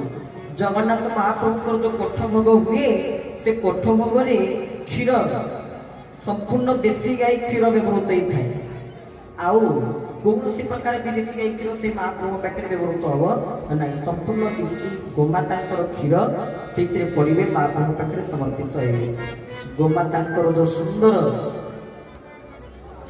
ଦୁଗ୍ଧ ପାନ କଲେ ବଢ଼ଇ ଶକ୍ତି ସାଧୁଙ୍କ ଲକ୍ଷଣ ଈଶ୍ୱର ଭକ୍ତି ବୋଲି କୁହାଯାଇଛି। ଯାହାକୁ ପାନ କଲେ ଆମମାନଙ୍କର ଭକ୍ତି ବଢ଼େ ଏ ଶକ୍ତି ବଢ଼େ ତାହା ହେଉଛନ୍ତି ଦୁଗ୍ଧ। ତେବେ ସିଏ ଗୋମାତା ଆମକୁ ନିରବଚ୍ଛିନ୍ନ ଭାବରେ ପ୍ରଦାନ କରି ଆସିଛନ୍ତି। ଆମେ ସବୁବେଳେ କହିଛୁ ବିଭିନ୍ନ ସ୍ଥାନରେ ମଧ୍ୟ ଆମମାନଙ୍କର ସମସ୍ତଙ୍କର ମା ହେଲେ 3 ଜଣ 3 ପ୍ରକାରର ମା। ସେ 3 ଜଣ ମା କିଏ କିଏ ନା ପ୍ରଥମ ମା ଯୋଉ ମା ହେଉଛନ୍ତି ଆମର ଜନ୍ମଦାତ୍ରୀ ମା ଯିଏ ଆମକୁ ଜନ୍ମ ଦେଇଛନ୍ତି। ଦ୍ୱିତୀୟ ମା ଧରିତ୍ରୀ ମା ମାଟି ମା। ଦେଖୁନାହାନ୍ତି ଚିନ୍ତା କରୁ ତାଙ୍କ ପକ୍ଷରେ ଆମେ କଣ ନ କରୁଛେ। ଏଇଠି ଲଘୁସଂଜ୍ଞା ଶାସ୍ତ୍ରଠୁ ଆରମ୍ଭ କରି ତାଙ୍କର ଠାରେ ମଳ ବର୍ଜନ କରି ତାଙ୍କ ଠାରେ ଚାଲି ଗାଡ଼ି ଫାଡ଼ି ମଡ଼େଇ କେତେ କଣ ତାପରେ ବି ସେ କେବେ କହିଛି ମୁଁ ସହିପାରିବିନି ବୋଲି। ଧରିତ୍ରୀ ମାତା କେବେ କହିଛନ୍ତି ମାଟି ମା କେବେ କହିଛନ୍ତି। ଅବଶ୍ୟ ଆମର ବିବେକର ଅଭାବ ଆମେ ଯେତେବେଳେ ଶୋଇକିରି ଉଠିଛି ଟିକେ ମାଟି ମାକୁ ପ୍ରଣାମ କରୁନାହିଁ ଟିକେ ଧରିତ୍ରୀ ମାତାକୁ ପ୍ରଣାମ କରୁନାହିଁ। ଉଠିବା ତ ଆଣ୍ଠୁ ମାଡ଼ିକରି ଧରିତ୍ରୀ ମାତାକୁ ପ୍ରଣାମ କରିକି ବାହାରିବା। ଦେଖିବେ ସେ ଦିନଟି ଆପଣଙ୍କର ନିଶ୍ଚିତ ଭାବରେ ଭଲରେ ଭଲରେ ଯିବ। ଧରିତ୍ରୀ ମାତା ଦ୍ୱିତୀୟ ମା। ତୃତୀୟ ମା କିଏ ନା ଗୋମାତା। ତାଙ୍କ ମାର ଆଖ୍ୟା ଦିଆଯାଇଛି। ଗୋମାତାଙ୍କୁ କଣ ପାଇଁ ଦେବୀଙ୍କ ଆଖ୍ୟା ମାଙ୍କ ଆଖ୍ୟା ଦିଆଯାଇଛି ତାର କାରଣ ରହିଛି। ତାର କାରଣ ଆମେ ଜନ୍ମ ହବାର ବର୍ଷେ 1.5 ବର୍ଷ ପର୍ଯ୍ୟନ୍ତ ଆମେ ମାଙ୍କର କ୍ଷୀର ଖାଇ ସବୁ ବଞ୍ଚିଥାଏ ଯେତିକି ଜନ୍ମ ହେଇଛୁ ସମସ୍ତେ। କିନ୍ତୁ ଜନ୍ମଠୁ ମୃତ୍ୟୁ ପର୍ଯ୍ୟନ୍ତ ନିରବଚ୍ଛିନ୍ନ ଭାବରେ ଯେ କ୍ଷୀର ପ୍ରଦାନ କରି ଆମମାନଙ୍କୁ ଶକ୍ତି ପ୍ରଦାନ କରିଛନ୍ତି ସେ ହେଉଛନ୍ତି ଗୋମାତା। ଯାହାକୁ ଆମେ ଭୁଲି ଯାଉଛେ ଏବଂ ଯାହାଙ୍କର ସେବା ପୂଜା ଆମେ ଠିକ ଭାବରେ କରୁ ନାହିଁ। ବ୍ରତ କରିବା ସେ ଗୋମାତାଙ୍କ ସେବା ଆମେ କରିବା ଗାଈର ସେବା ଆମେ କରିବା। ଘରେ ଘରେ ଘରେ ଘରେ ସମସ୍ତେ ଗୋଟିଏ ଗୋଟିଏ ଗୋମାତାଙ୍କୁ ରଖିବା। ଆଉ ଯଦି ତାଙ୍କର ସେବା ଆମେ କରିବା ତାହେଲେ ଆମମାନଙ୍କର ଜୀବନ ଧନ୍ୟ ହେବ। ତାଙ୍କର ଶରୀରରେ ହିଁ ସମସ୍ତ ପ୍ରକାର ଦେବାଦେବୀ ବାସ କରୁଛନ୍ତି। ତାଙ୍କର ଦେହରେ ତାଙ୍କର ଶରୀରରେ ତାଙ୍କ ସେବା କଲା ମାତ୍ରକେ ସମସ୍ତ ଦେବାଦେବୀଙ୍କର କୃପା କରୁଣାକୁ ଆମେ ଲାଭ କରିପାରିବା ଯଦି କେବଳ ଏ ଗୋମାତାଙ୍କର ସେବା ପୂଜା ଆମେ କରିବା। ତେଣୁ ଆପଣମାନଙ୍କୁ ସମସ୍ତ ଗୋପାଳ ଭାଇ ଭଉଣୀମାନଙ୍କୁ ସମସ୍ତଙ୍କୁ ଆମେ ନିଶ୍ଚିତ ଭାବରେ ଅନୁରୋଧ କରିବୁ ସମସ୍ତେ ଗୋମାତାଙ୍କ ପ୍ରତି ଭକ୍ତି ରଖନ୍ତୁ, ଗୋମାତାଙ୍କ ପ୍ରତି ଶ୍ରଦ୍ଧା ରଖନ୍ତୁ। ଇଏ ହେଉଛନ୍ତି ଦେବୀ ଗୋମାତା ହେଲେ ଦେବୀ ସାକ୍ଷାତ ମା ଗୋମାତା ଆମେ ତାଙ୍କର ପାଳନ କରି ଆମ ଜୀବନକୁ ଆମେ ଧନ୍ୟ ମନେ କରିବା। ଠିକ ଅଛି, ତେବେ ଆମେ ଆପଣମାନଙ୍କ ନିକଟରେ କହୁଥିଲୁ ମହାପ୍ରଭୁଙ୍କ ସଂସ୍କୃତିରେ ଇଏ ଶାସ୍ତ୍ର ପୁରାଣରେ ଆମର ଇଏ ଗୋପାଳ ଜାତିର କ'ଣ ସବୁ ବିଶେଷତ୍ୱ ରହିଛି, କ'ଣ ସବୁ ଭୂମିକା ରହିଛି ଆମେ କହୁଥିଲୁ। ତେଣୁ ଇଏ ଗୋପାଳ ହେଉଛି କର୍ମତତ୍ପର ଜାତି, ଯିଏ ସଦାସର୍ବଦା କର୍ମ କରିବା ପାଇଁ ପ୍ରସ୍ତୁତ ହୁଏ। କେତେବେଳେ ତାକୁ ଶୋଇବାକୁ ଭଲ ଲାଗେ ନା, କେତେବେଳେ ତାକୁ ସୁପ୍ତ ହେବାକୁ ଭଲ ଲାଗେ ନା, ଯିଏ ସଦାସର୍ବଦା ଜାଗ୍ରତ ହେଇ ଗୋମାତାଙ୍କ ସେବା କରି ଚାଲେ। ସେବା କାର୍ପଣ୍ୟ ଭକ୍ତି ବଳେ କିମ୍ବା ସାଧ୍ୟ ମହି ତଳେ, ଇଏ ହେଉଛି ଜାତିର ଲକ୍ଷଣ। ন ଧମ ଅଧମ, କେବେ ବି ଆମେ ଅଳସୁଆ ନୁହେଁ, କାରଣ ଆମେ ଯାହା ଭାବୁଛେ କାଲି କରିବା ତାହା ଆଜି କରିକି ଆମକୁ ଦେଖେଇବାକୁ ପଡ଼ିବ। ଶାସ୍ତ୍ର ସେଥିପାଇଁ କହିଛନ୍ତି ସୁକାର୍ଯ୍ୟଂ ମଧ୍ୟ କୁର୍ବିତଂ ପୂର୍ବାହ୍ନେ ଚ ପୌରାଣିକଂ ନହି ପ୍ରତୀକ୍ଷତେ ମୃତ୍ୟୁ କୃତ ମଦ୍ୟା ନବା କୃତଂ। କହୁଛନ୍ତି ସୁକାର୍ଯ୍ୟଂ ମଧ୍ୟ କୁର୍ବିତଂ, ଆମେ ଯାହା ଭାବୁଛେ ହଁ କାଲି କରିଦେବି, ଆଉ କ'ଣ ଯାହା ଭାବୁଛନ୍ତି କାଲି କରିଦେବି ତାହା ଆଜି କରିକି ଦେଖେଇବାକୁ ପଡ଼ିବ। ଯାହା ଭାବୁଛନ୍ତି ମୁଁ 4ଟା ବେଳକୁ କରିଦେବି ତାହା 2ଟା ବେଳକୁ କରିକି ଦେଖିବାକୁ ହବ। କାହିଁକି ନା ତମର କାର୍ଯ୍ୟ ଆଜି ସମ୍ପନ୍ନ ହଉ କି ନ ହଉ, କିନ୍ତୁ ମୃତ୍ୟୁ ତମକୁ କେତେବେଳେ ପ୍ରତୀକ୍ଷା କରିବ ନାହିଁ। ଏଇଥିପାଇଁ ନିଜ କର୍ମ ପ୍ରତି ଆମେ ଦୃଷ୍ଟି ଦେବା। ଯୋଉ କର୍ମ ପାଇଁ ଯୋଉ ମଣିଷ ଆସିଛି, କର୍ମ ଆଉ କର୍ତ୍ତବ୍ୟ ୟା ଭିତରେ ଫରକ ରହିଛି। ମୋର କର୍ମ କ'ଣ, ମୁଁ କ'ଣ ପାଇଁ ଏ ଦୁନିଆକୁ ଆସିଛି, ଏ ସଂସାରକୁ ମୁଁ କ'ଣ ପାଇଁ ଆସିଛି, ଖାଲି କ'ଣ ଖାଇବି ପିଇବି ଶୋଇବି ଘର କରିକି ଏଇଥିପାଇଁ ଆସିଛି ଆମେ? କାହିଁ ପିମ୍ପୁଡ଼ି ଗୋଟେ କ୍ଷୁଦ୍ର ଜୀବ ବୋଲି ସେ କ'ଣ ତା ଆହାର ପାଇଁ ଲଢ଼ୁନି ନା, ସେ ତା ଆହାର ପାଇଁ ଆହାର ଅନ୍ୱେଷଣରେ ନାହିଁ ଅଛି। ଆମେ ଯେମିତି ଘରରେ ରହିବା ବୋଲି ବା ଭଲ ବସାଟିଏ କରିବା ବୋଲି, ଗୋଟେ 4-5 ତଲା ବିଲ୍ଡିଂ କରିବା ବୋଲି ଆମେ ପଇସାକୁ ସଞ୍ଚୟ କରିକି ରଖି ଗୋଟେ ସ୍ୱପ୍ନ ଆମମାନଙ୍କର ନାମ ଗୋଟେ ଭଲ ଘର ତିଆରି କରିବେ, ତାହେଲେ ଯାଇ ମୋ ଜୀବନ ଟିକେ ସାର୍ଥକ ହବ। ଜାଣିବେ ଯେ ହଁ ଗୋଟେ ଭଲ ଘର, ଆମ ଅଞ୍ଚଳ ଲୋକ ଜାଣିବେ ଯେ ନା ଗୋଟେ ଭଲ ଘର ତିଆରି କରିଥିଲା। କାହିଁ ବାଇ ଚଢ଼େଇ କ'ଣ ବସା ତିଆରି କରୁନି କି? ତାହେଲେ ଆମେ କ'ଣ ପାଇଁ ଆସିଛେ? ଆମ ଜୀବନର ଲକ୍ଷ୍ୟ କ'ଣ? ମଣିଷ ଜୀବନର ଲକ୍ଷ୍ୟ କ'ଣ? ମଣିଷ ଜୀବନର ଉଦ୍ଦେଶ୍ୟ କ'ଣ? ମଣିଷ ଜୀବନର ଉଦ୍ଦେଶ୍ୟ ହେଉଛି ଭଗବାନଙ୍କର କୃପା କରୁଣାକୁ ଲାଭ କରି ତାଙ୍କ ସହିତ ମିଶିବା, ତାଙ୍କ ସହିତ ଯୁକ୍ତ ହେବା, ତାଙ୍କର ସେବା କରିବା। ମାନବ ଜୀବନର ଲାଭ ଯଦି ଗୋବିନ୍ଦେ କରେ ଭାବ, ସେ ଗୋବିନ୍ଦଙ୍କ ସହିତ ଭାବ କରିବା। ହରି ହରି ବୋଲ, ସେ ଗୋବିନ୍ଦଙ୍କ ସହ ଆମକୁ ଭାବ କରିବା ପାଇଁ ପଡ଼ିବ। ତାହେଲେ ଯାଇ ଏ ମଣିଷ ଜୀବନର ସାର୍ଥକତାକୁ ଆମେ ଅବଲମ୍ବନ କରିପାରିବା। ନଚେତ୍ ଖାଲି ଭଗବାନ ମଣିଷ ଶରୀରକୁ ସିନା ଦେଇଦେଲେ, କିନ୍ତୁ ମଣିଷକୁ କ'ଣ କୁହାଯାଏ? ଖାଲି ମଣିଷ ନୁହେଁ, ଜୀବମାନଙ୍କ ଦେହକୁ କ'ଣ କୁହାଯାଏ? ଶରୀର ବୋଲି କୁହାଯାଏ ନା, ଦେହ ବୋଲି କୁହାଯାଏ ନା, ଜୀବ ବୋଲି କୁହାଯାଏ ନା। ଶରୀର କ'ଣ, ଦେହ କ'ଣ, ଏ ଜୀବ ଶବ୍ଦ ଅର୍ଥ କ'ଣ? ଶରୀର କହିଲେ ଯାହା ସରି ସରି ଯାଏ ତାହା ହେଉଛି ଶରୀର। ଦେହ କହିଲେ କ'ଣ, ଯାହା ଦିନେ ନା ଦିନେ ଦହନ ହବ ତାହା ହେଉଛି ଦେହ। ଜୀବ କ'ଣ, ଯାହା ଆଜି ନହେଲେ କାଲିକି ଜୀବ ତାହା ହେଉଛି ଜୀବ। ତେଣୁ ଆମେ ଜନ୍ମ ନେଇଛୁ ମାନେ ଆମର ମୃତ୍ୟୁ ହେଉଛି ସୁନିଶ୍ଚିତ। ଜାତସ୍ୟ ହି ଧ୍ରୁବ ମୃତ୍ୟୁ ଧ୍ରୁବର ଜନ୍ମ ମୃତ୍ୟୁ। ମଣିଷ ଜନ୍ମ ନେଇଛି ମାନେ ସେ ନିଶ୍ଚିତ ଭାବରେ ମରିବ, କିନ୍ତୁ ତା ପୂର୍ବରୁ ଏମିତି କିଛି କାମ କରିଦେଇକିରି ଯିବା ଯେମିତି ସମସ୍ତଙ୍କର ପ୍ରଶଂସାର ପାତ୍ର ହେଇପାରୁଥିବା। ତେବେ ଠିକ ଅଛି, ସେ ଗୋପାଳ ମାନେ କ'ଣ ପାଇଁ ପ୍ରସିଦ୍ଧ ଭାରତ ବର୍ଷରେ? ଯୋଉ ଜୟ ଯାଦବ ଆଉ ଜୟ ମାଧବ, ଯାଦବଙ୍କର ଜୟ ହେଉଛି ଆଉ ମାଧବଙ୍କର ଜୟ ହେଉଛି। ତେବେ କ'ଣ ପାଇଁ ଯାଦବଙ୍କର ଜୟ ହେଉଛି? କେବଳ ତାର ପ୍ରମୁଖ ଲକ୍ଷଣ ହେଉଛି ଗୋମାତା, ତାର ପ୍ରମୁଖ ଲକ୍ଷଣ ହେଉଛନ୍ତି ଗାଈ। ଆଉ ବିଦେଶୀ ଗାଈ ମାନଙ୍କୁ, ଜର୍ସି ଗାଈ ମାନଙ୍କୁ, ସେଇମାନଙ୍କୁ ମାତାର ଆଖ୍ୟା ମିଳି ନାହିଁ। ଯାହାର କକୁଦବତୀ ବୋଲି ଯାହାକୁ ଶାସ୍ତ୍ରୀୟ ଭାଷାରେ କୁହାଯାଏ, ବେଦ ଲକ୍ଷଣା ଗୋମାତା, ଭାରତୀୟ ବେଦ ଲକ୍ଷଣା ଗୋମାତା, ତାକୁ ହିଁ ମାତାର ଆଖ୍ୟା ମିଳିଛି। ସେ ହେଉଛନ୍ତି ମା। ଆଉ ଏଥିରେ ଯୋଉଠି ସବୁ ବିଦେଶରେ ମଧ୍ୟ ଗାଈ ଖାଇ ମିଳୁଛନ୍ତି, ସେଇ ଗାଈକୁ ତାକୁ ମାତାର ଆଖ୍ୟା ବେଦରେ ସେ ପ୍ରମାଣ ନାହିଁ, ତାକୁ ଗୋମାତାର ଆଖ୍ୟା ମିଳିନାହିଁ। ତେବେ ଆପଣମାନେ ଅନ୍ତତଃ ସେଇଥିପାଇଁ ଚେଷ୍ଟା କରନ୍ତୁ ଆମେ ଗୋମାତାଙ୍କର ସେବା କରିବୁ, ଗୋ ସେବାରେ ବ୍ରତୀ ହଉ। ଏବେ ପ୍ରଜ୍ଞାନନ୍ଦ ବାବା କଲେ ତାଙ୍କର ପୁରୀରେ ବାଲିଘାଇ ଆଶ୍ରମରେ ଗୋ ନବରାତ୍ର କାର୍ଯ୍ୟକ୍ରମ କଲେ। ବୃନ୍ଦାବନରେ ରାଜେନ୍ଦ୍ର ଦାସ ମହାରାଜ ଗୋ ନବରାତ୍ର କାର୍ଯ୍ୟକ୍ରମ ଆରମ୍ଭ କଲେ। ତେବେ ଥରେ ଚିନ୍ତା କରନ୍ତୁ, ଏଇମାନେ ସମସ୍ତେ ଗୋ ନବରାତ୍ର କାର୍ଯ୍ୟକ୍ରମକୁ ଆରମ୍ଭ କରି ଗୋମାତାଙ୍କୁ ନେଇ ସୁନ୍ଦର କଥାବସ୍ତୁକୁ ସାଧୁ ସନ୍ଥମାନଙ୍କୁ ଡାକି ଏଥର ମହାକୁମ୍ଭ ମଧ୍ୟ ଯୋଉ ହଉଛି, ଦୀର୍ଘ ବର୍ଷ ପରେ ମହାକୁମ୍ଭ ପଡ଼ିଛନ୍ତି। ମାଘ ମକର ଗତ ରବି ଯୋଗ ହୋଇ ଗୋସ୍ୱାମୀ ତୁଳସୀଦାସ ମହାରାଜ କହିଛନ୍ତି, ସୂର୍ଯ୍ୟ ଯେତେବେଳେ ମକର ରାଶିକୁ ଗମନ କରନ୍ତି ସେହି ସମୟରେ ତୀର୍ଥରାଜ ପ୍ରୟାଗରେ କଣ ପଡେ ନା ମହାକୁମ୍ଭ ପଡେ। ଏଥର ମହାକୁମ୍ଭ ମଧ୍ୟ ପଡ଼ିଛନ୍ତି। ଏଇଥିପାଇଁ ସବୁ ବର୍ତ୍ତମାନ ସେ ମହାକୁମ୍ଭରେ ପ୍ରସ୍ତୁତ ସାଧୁ ସନ୍ଥ ମାନେ ଯାଇ କୁମ୍ଭରେ ସବୁ ପହଞ୍ଚି ସାରିଲେ କୁମ୍ଭ ମେଳା ହବ। ସେଇଠି ସମସ୍ତଙ୍କର ରହିଛି ଚିନ୍ତାଧାରା, ସମସ୍ତେ ଏକାକାର, ସମସ୍ତେ ଏକତ୍ରିତ। ଘରେ ଘରେ ଯୋଉମାନେ ଗୋମାତାଙ୍କୁ ପାଳନ କରିବେ ନାହିଁ ସେଇମାନଙ୍କୁ ଆମେ ସବୁ ସୁବିଧାରୁ ବଞ୍ଚିତ କରିବୁ। ହରି ହରି ବୋଲ। ତାହେଲେ ଘରେ ଘରେ ଗୋମାତାଙ୍କୁ ପାଳିବା ପାଇଁ ପଡିବ। ତେଣୁ ବର୍ତ୍ତମାନ ତ ବ୍ୟବସ୍ଥା ଲଗାଇ ଯାଇଛି, ବର୍ତ୍ତମାନ ସଂସ୍କୃତି ଲଗାଇ ଯାଇଛି। କାରଣ ବିଦେଶୀ ଲୋକମାନେ ସେମାନଙ୍କର ତାଙ୍କର ସବୁ ଜୀବମାନଙ୍କୁ ସେ ଭଲ ପାଆନ୍ତି, ସମସ୍ତ ପ୍ରକାର ଜୀବମାନଙ୍କୁ ଭଲ ପାଆନ୍ତି। କିନ୍ତୁ ଆମର ତ ମା ହେଉଛନ୍ତି ଗୋମାତା। ଆଉ ଯୋଉ କୌଣସି ଆଶ୍ରମକୁ ବି ଆପଣମାନେ ସମସ୍ତେ ଯିବେ ଭାରତ ବର୍ଷରେ ସମସ୍ତ ଆଶ୍ରମରେ ଗୋମାତା ଅଛନ୍ତି, ଗୋଶାଳା ଅଛି।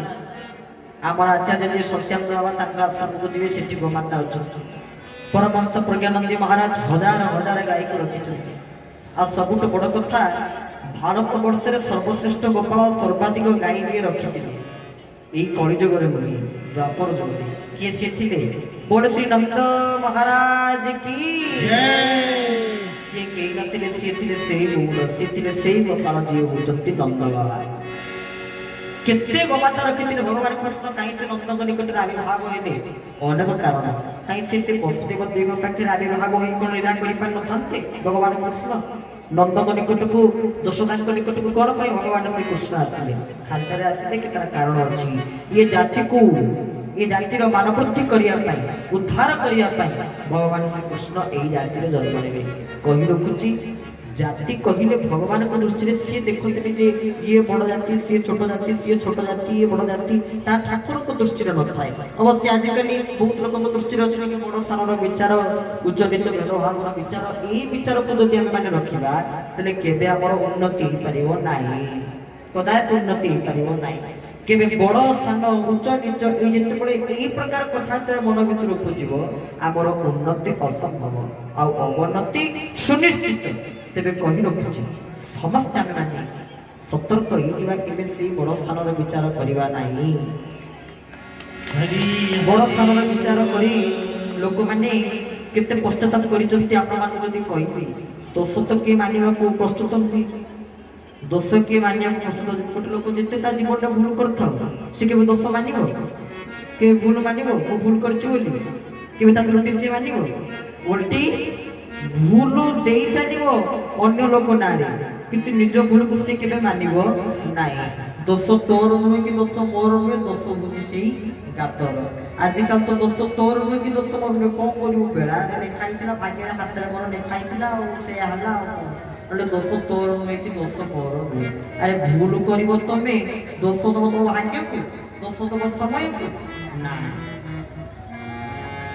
ଯେମିତି ଦିନେ ଗୋଟିଏ ଗାଁରେ ଗୋଟେ କୈବର୍ତ୍ତଟିଏ ରହୁଥାଏ। ସେ କୈବର୍ତ୍ତ ମାଛ ଲୋକ ଯାଇଛି ମାଛ ଆଣିବା ପାଇଁ। ଗଲା ବେଳକୁ ସେ ନଈ ପାଖରେ ଗୋଟେ ଗାତଟିଏ, ଗୋଟେ ଗର୍ତ୍ତଟିଏ ଅଛି।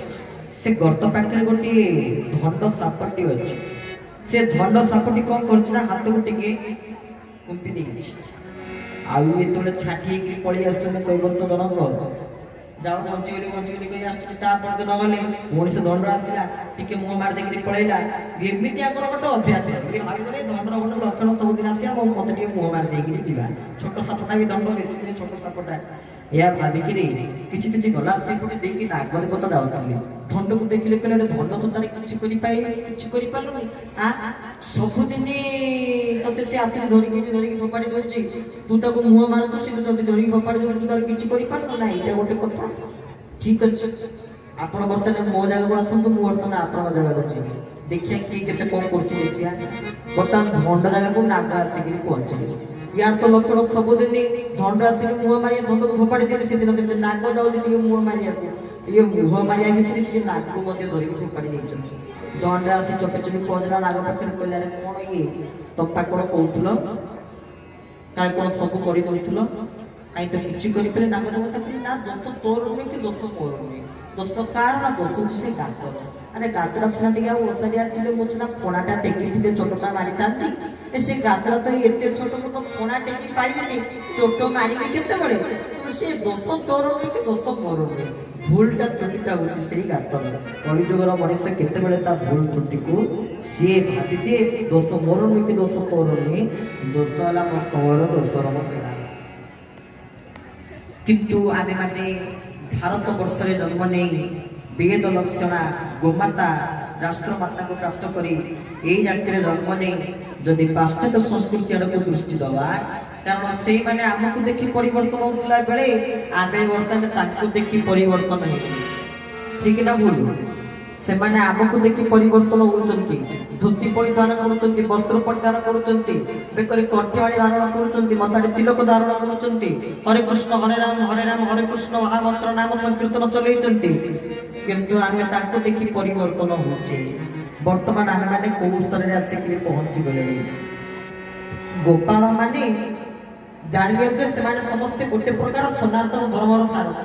ଗୋପାଳ ମାନେ ଠିକ ନା ଭୁଲ? ସେମାନେ ନିଶ୍ଚିତ ଭାବରେ ସନାତନ ଧର୍ମର ସାରଥୀ। ଯଦି ଆମେ ଗୋପାଳ ହେଇକି ଖାଲି ଗୋପାଳ ନୁହେଁ, ଯେକୌଣସି ପ୍ରକାରର ବ୍ୟକ୍ତି ଏଠି ମଣିଷ ଯଦି ଉପସ୍ଥିତ ଅଛନ୍ତି ସମସ୍ତଙ୍କୁ କହିଦେଉଛି, ଯଦି ଆମେ ସମସ୍ତେ ମନ୍ଦିରକୁ ଯାଇ ଭଗବାନଙ୍କ ସେବା କରୁଥିବା, ପ୍ରଭୁକୁ ଡାକୁଥିବା, କିନ୍ତୁ ଦେଖିଲା ବେଳକୁ ଆମେ ଗୀତା ପଢୁନଥିବା, ଭାଗବତ ପଢୁନଥିବା, ବରଂ ବାହାଘରରେ ଜନ୍ମଦିନରେ କେକ୍ କାଟୁଥିବା, ତାହେଲେ ସେ କୋଉ ଧର୍ମକୁ ପାଏ? ତାହେଲେ ସେ କୋଉ ସେବାକୁ ପାଏ? ଖାଲି ଠାକୁର ପାଖକୁ ଯାଇକିରି ବସିକି କାନ୍ଦିଲେ ହବନି। ପ୍ରତ୍ୟେକ ଦିନ ହିନ୍ଦୁ ଧର୍ମର ଯୋଉ ସନାତନ ଧର୍ମର ଯୋଉ ଲକ୍ଷଣ ରହିଛି, ଆମେ ପ୍ରତ୍ୟେକ ଦିନ ଗୀତା ପଢିବା, ପ୍ରତ୍ୟେକ ଦିନ ଗୀତା ଶାସ୍ତ୍ରକୁ ଅଧ୍ୟୟନ କରିବା। କେତେ ଲୋକ ଆପଣମାନଙ୍କ ଭିତରେ ତ ଏଠି ଅନେକ କୃଷ୍ଣ ଭକ୍ତ ମାନେ ଉପସ୍ଥିତ ଅଛନ୍ତି, ଜଣା ପଡୁଛି।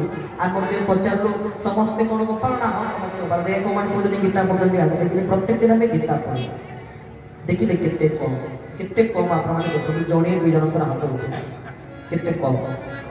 ତାହେଲେ ଆମେ ସମସ୍ତେ ହିନ୍ଦୁ ଧର୍ମ, ଆରେ ଗାଁ ଧର୍ମ ନା ଆମର ହିନ୍ଦୁ ଧର୍ମ। ଆଚ୍ଛା, ହିନ୍ଦୁ ହେଇକିରି ଯଦି ଆମେ ରିଙ୍ଗ ସେରିମନି କରିବା, ତାହେଲେ ସେ କୋଉ ଧର୍ମକୁ ପାଏ? ରିଙ୍ଗ ସେରିମନି ତ ମୁଦି ତ ପିନ୍ଧା ବଦଳ ବଦଳ ହଉଛି, ସିଏ ତ ଗୋଟେ ପ୍ରକାର ଗଲା। ତାପରେ ସେ ଯୋଉ କେକ୍ କଟା ହଉଛି ସ୍ୱାମୀ ସ୍ତ୍ରୀଙ୍କ ଭିତରେ କଳହ। ଆରେ କିଏ ଆଗେ କେକ୍ ଖାଇବେ? ସ୍ୱାମୀ ଖାଇବ ନା ସ୍ତ୍ରୀ ଖାଇବେ?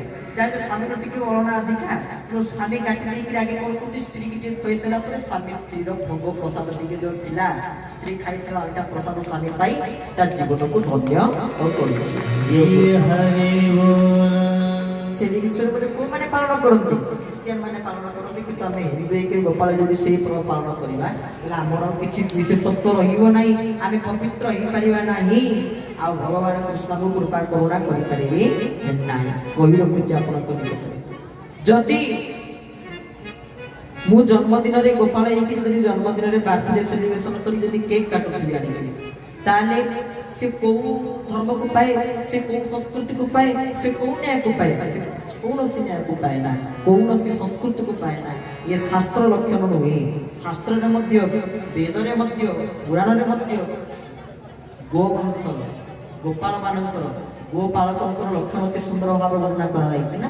ଏପରିକି ଜନ୍ମାଷ୍ଟମୀ ସମୟରେ ମହାପ୍ରଭୁ ଜଗନ୍ନାଥଙ୍କର କୃଷ୍ଣ ହିସାବରେ ବା କୃଷ୍ଣ ରୂପରେ ମହାପ୍ରଭୁ ଜଗନ୍ନାଥ ଜନ୍ମ ହେଇଥାନ୍ତି। ଯିଏ ଜଗନ୍ନାଥଙ୍କ ମନ୍ଦିରରେ ପ୍ରତ୍ୟେକ ଦିନ ଦ୍ୱାର ଫିଟେଇଥାନ୍ତି, ସିଏ ହେଇଥାନ୍ତି ଗୌଡ଼। ଜଗନ୍ନାଥ ମହାପ୍ରଭୁଙ୍କର ଯିଏ ପ୍ରତ୍ୟେକ ଦିନ ଦ୍ୱାର ଫିଟେଇଥାନ୍ତି, ସେ ଗୋପାଳଙ୍କ ଭୂମିକାରେ ଅଭିନୟ କରିଥାନ୍ତି। ଗୋପାଳ କିଏ? ନା ନନ୍ଦ। ମହାପ୍ରଭୁ ଦ୍ୱାର କିଏ ଫିଟାନ୍ତି ପ୍ରତ୍ୟେକ ଦିନ? ନା ଭିତର ଅଛୁ। ବନ୍ଦ କରନ୍ତି କିଏ? ନା ତଳ ଅଛୁ। ଯେ ଫିଟାନ୍ତି ମହାପ୍ରଭୁଙ୍କ ଦ୍ୱାର ଭିତର ଅଛୁ, ସେ ଭିତର ଅଛୁ ଏବେ ନନ୍ଦ ଗୋପାଳ। ଏବଂ ଭଗବାନ ଶ୍ରୀକୃଷ୍ଣ ପ୍ରଗଟ ହେବେ। ସେ ମଧ୍ୟ ଏକ ସ୍ୱତନ୍ତ୍ର ଲୀଳା, ସେ ଏକ ସ୍ୱତନ୍ତ୍ର ବିଧି। ଆମେ କହୁଥିଲୁ ପୁରା ମହାବଳି ସେବକମାନଙ୍କର ସେ ଗୋପାଳ ମାନେ ଗୋପାଳ ମା ମାନେ କଣ କରିବେ? ମହାପ୍ରଭୁ ପାଖରେ ବନ୍ଦାପନା କରିବେ। ଏ ସାଧାରଣ କଥା ନୁହେଁ। ଠାକୁରଙ୍କ ପାଖରେ ବନ୍ଦାପନା କରିବା, ତାଙ୍କର ତ ବିଭିନ୍ନ ପ୍ରକାର ବନ୍ଦାପନା। ଯଦି ଠାକୁରଙ୍କର ରାଶି ହେଉଛି ବୃଷ ରାଶି, ରୋହିଣୀ ନକ୍ଷତ୍ର ମହାପ୍ରଭୁ ଶ୍ରୀ ଜଗନ୍ନାଥଙ୍କର, ସେଇଦିନ ଯୋଉଦିନ ବୃଷ ରାଶିରେ ରୋହିଣୀ ନକ୍ଷତ୍ର ଥିବେ ସେଇଦିନ ଜଗନ୍ନାଥଙ୍କ ପାଖରେ ବନ୍ଦାପନା ହବ, ଯାହାକୁ ନକ୍ଷତ୍ର ବନ୍ଦାପନା ବୋଲିକିରି କୁହାଯାଏ। ବିଭୀଷଣ ବନ୍ଦାପନା, ଗୋଟେ ବନ୍ଦାପନାର ନାମ ହେଉଛି ବିଭୀଷଣ ବନ୍ଦାପନା। କେତେ ପ୍ରକାର ବନ୍ଦାପନା ମହାପ୍ରଭୁର ଅଛି। ତନ୍ମଧ୍ୟରୁ ଏଇ ରାତି ମଧ୍ୟ କିଛି ମହାପ୍ରଭୁଙ୍କର ବନ୍ଦାପନା ସେବାରେ ବ୍ରତୀ ହେଇପାରେ, ନିୟୋଜିତ ହେଇପାରେ। କେତେ ମାହାତ୍ମ୍ୟ ରହିଛି।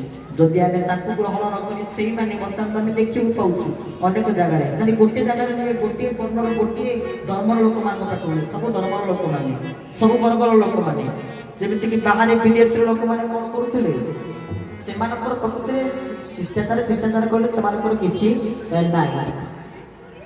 ଜଣଙ୍କ ଘରକୁ ଦିନେ ଯାଇଥିଲେ, ବାପାଙ୍କ ଘରକୁ ଗଲାବେଳକୁ ତାଙ୍କର ଗୋଟେ ପିଲାଟିଏ ପୁଅଟିଏ ଅଛି। ସେ ପୁଅଟିଏ ଯୋଉ ପ୍ରକାରର ବେଶଭୂଷା ହେଇକି ଆସି ପହଞ୍ଚି ପ୍ରଣାମ କରିଦେଇ ଯାଇଛି ମତେ, ଆମେ ଦେଖିଲୁ। ତାପରେ ତାଙ୍କ ଅଭିଭାବକକୁ ଡାକିଲୁ, ସେ ଠିଆ ହେଇଛି, ସେ ପିଲା ପାଖରେ ଠିଆ ହେଇଛି। ଆମେ କହିଲୁ ଆଚ୍ଛା ଏ ଜନ୍ମଦିନ ଗୋଟେ ପିଲାକୁ ଚିରା ଡ୍ରେସ୍ ପିନ୍ଧେଇଛନ୍ତି, ଆଉ କଣ ଡ୍ରେସ୍ ମିଳିନଥିଲା, ଜନ୍ମଦିନ ଗୋଟେ ଚିରା ଡ୍ରେସ୍ ପିନ୍ଧେଇଛନ୍ତି। ସେ ପିଲାଟି ହସିକିରି କହୁଛି ନା ଏଇଟା ଆଜ୍ଞା ଆମେ ଆଜିକାଲିକା ଷ୍ଟାଇଲ ବର୍ତ୍ତମାନ ହେଇଯାଇଛି ବା ନା, ଚିରା ଡ୍ରେସ୍ଟା ବର୍ତ୍ତମାନ ଦେଖନ୍ତୁ, ଚିରା ବର୍ତ୍ତମାନ ଭଲ ହେଇଯାଇଛି। ଗୋଟେ ଲୋକ ଯଦି ଚିରା ପିନ୍ଧିକିରି ଚିରା ମିରା ପିନ୍ଧିକି ଆସିବ, ଆମେ ଚିନ୍ତା କରୁ କରି ନା ମୋ ଚିରାଟା ଗୋଟେ ପିନ୍ଧୁ, କିନ୍ତୁ ସେ ଚିରାଟା ବି ଆଖିକି ଭଲ ଦେଖାଯାଉଛି। ତାହେଲେ ବର୍ତ୍ତମାନ ସମୟଟା କୋଉ ପ୍ରକାରର ହେଇଯାଇଛି, ଯୋଉଟା ଖରାପ ସେଇଟା ଆମ ଆଖିକୁ ଭଲ ଦେଖାଯାଉଛି, ଯୋଉଟା ଭଲ ସେଇଟା ଆମ ଆଖିକୁ ଖରାପ ଦେଖାଯାଉଛି। ଯଦି ଗୋଟେ ପିଲା ଶୃଙ୍ଖଳିତ ଢଙ୍ଗରେ ତାର ଚୁଟି କାଟିଥିବ, ତାହେଲେ ଆମେ ଦେଖିବା ଆରେ ହଁ ବଡ ଦେଖାଯାଉଛି, ଭଲ ଜେଣ୍ଟିଲ ଲୋକଟିଏ, ଭଦ୍ର ଲୋକଟିଏ, ଭଲ ଲାଗୁଛି, ତା ମୁଖମଣ୍ଡଳରୁ ଜଣା ପଡେ। କିନ୍ତୁ ଲୋକ ତାକୁ ଭଲ ପାଇବେନି, ହଁ ନିରୀହ ଶାନ୍ତ ସରଳ ଲୋକ ଆଉ କଣ। କିନ୍ତୁ ଯଦି ସେ ପିଲା ମୁଣ୍ଡରେ 100 ଦାଗ କରିଥାଏ, ତାହେଲେ ଲୋକ ତାକୁ ଦେଖି ପ୍ରଶଂସା କରୁଛନ୍ତି ବର୍ତ୍ତମାନ, ଆରେ ବା ଆଉ ଏଇ ପ୍ରକାର ଚୁଟି କଟା ମାନିବାକୁ ପଡିବ ନା, ঠিক না ভুল? এই যে চুটি কটা বর্তমান সবু শৈলী এই স্টাইল গোটে প্রকার, এই চুটি কটা স্টাইল গোটে প্রকার। সেতবে সময় ଥିଲା যদি গোটে গাঁরে কোন লোক গোটে চোরি চুরি করুলা, সে গাঁরে জন্ম যদি চোরি চুরি করুলা, তাহলে যদি ধরা পড়ে যায়, চোরি তো করে করে যদি ভুল বশত ধরা পড়ে যায়, তাহলে তাকে অর্ধলন্ডা করে দিয়া যায়, তারপরে দাগ দিয়াকি চুন কাଳି মুহଁରେ ବୋଳା ଯାଇ, ତାକୁ ଚପଲ ମାଳ ତା ବେକ ଉପରେ ପଡି ତାକୁ ପୁରା ଗାଁ ସାରା ବୁଲାଉଥିଲା ଯେ ଚୋରି କରିଛି। କିନ୍ତୁ ଏବେ ଆପଣମାନଙ୍କ ପୁଅ ପୁତୁରାଙ୍କୁ ସବୁ ଦେଖିଲେନି, ରାତିକି ଦେଖିଲେନି, ଅର୍ଦ୍ଧଲଣ୍ଡା ହେଇକି ଦାଗୁଆ ହେଇକି ଆପଣମାନଙ୍କ ଆଗରେ ଆସିକି ପହଞ୍ଚିଗଲେଣି। ଦେଖୁଛନ୍ତି ଆପଣ, ଆମେ କଣ କହିବା, ବର୍ତ୍ତମାନ ଏ ସଂସ୍କୃତି ହଉଛି এই স্তରରେ, ଆମେ এই ସ୍ତରରେ ଆସି ପହଞ୍ଚିଛେ। ତେଣୁ ଆମେ ଆଶା କରିବୁ ଆମେ କେବେ ବି ଏଇ ପ୍ରକାରର ହବା ନାହିଁ, ନିଜକୁ ସଂଶୋଧନ କରି ଯିବା। ଯଦି ମୋ ଦ୍ୱାରା କିଛି ଭୁଲ ହେଇଯାଇଛି, ଯଦି ମୋ ଦ୍ୱାରା କିଛି ତ୍ରୁଟି ହେଇଯାଇଛି, ଯଦି ମୁଁ କିଛି ତ୍ରୁଟି କରିଦେଇଛି, ଭୁଲ କରିଦେଇଛି, ତାହେଲେ ସେଇ ପ୍ରକାର ଭୁଲ ତ୍ରୁଟି ବିଚ୍ୟୁତି ମୁଁ ଯେମିତି କିଛି କରିବି ନାହିଁ। ଆମର କି ଭୂମିକା ବଳଦେଉଳରେ ଦେଖନ୍ତୁ, ମହାପ୍ରଭୁ ଶ୍ରୀ ଜଗନ୍ନାଥଙ୍କ ନିକଟରେ ନିଜେ ଭିତରୁ ଛୁଇଁବେ। ସୁନ୍ଦର କଥା, କୃଷ୍ଣ ଜନ୍ମ ହେଇବେ, ଜନ୍ମାଷ୍ଟମୀ ভগবান কৃষ্ণ, যাকে আমি গোবিন্দ বলি কହୁଛେ, যাকে গোপাଳ ବୋଲି କହୁଛେ, ভগবান শ্রী কৃষ্ণ। ଆମ ଜାତିର ଯୋଉ ନାମ ଗୋପାଳ, ଭଗବାନ କୃଷ୍ଣଙ୍କ ମଧ୍ୟ ଗୋପାଳ ହচ্ছে କନ୍ୟ ନା ଗୋପାଳ। ଭଗବାନ କୃଷ୍ଣ ଜନ୍ମ ନେବେ, କିଏ ଜନ୍ମ ଦେବେ ଭଗବାନ କୃଷ୍ଣକୁ? ନିଜେ ମା ହେବେ ମହାପ୍ରଭୁ ଶ୍ରୀ ଜଗନ୍ନାଥ, ନିଜେ ମା ଦେବକୀ ହେବେ, ଜନ୍ମ ଦେବେ କୃଷ୍ଣକୁ, ନନ୍ଦ ହେବେ ଭିତର। ତାହେଲେ ଦେଖନ୍ତୁ ଗୋଟେ ସୁନ୍ଦର ପରମ୍ପରା ଆପଣଙ୍କ ନିକଟରେ, ଏଇ ଯୋଉ ପରମ୍ପରା, ଏଇ ଯୋଉ ସଂସ୍କୃତି, ଏଇ ଯୋଉ ଶୈଳୀ ଆପଣମାନେ ଯୋଉଠି ଖୋଜିଲେ ମଧ୍ୟ ପାଇପାରିବେ ନାହିଁ। ଯୋଉ ଗୌରବର ଓଗାଳ ଅଛି, ଆମେ ଦେଖୁଥିଲୁ ନା, ଏଠି ଗୋଟେ ସୁନ୍ଦର ଭାବରେ ସେମାନେ ସମସ୍ତେ ଏଇ ସଂସ୍କୃତି ଯାଉ ବଜାୟ ରହିଛି, ଏଇଟା ସବୁଠୁ ବଡ଼ କଥା।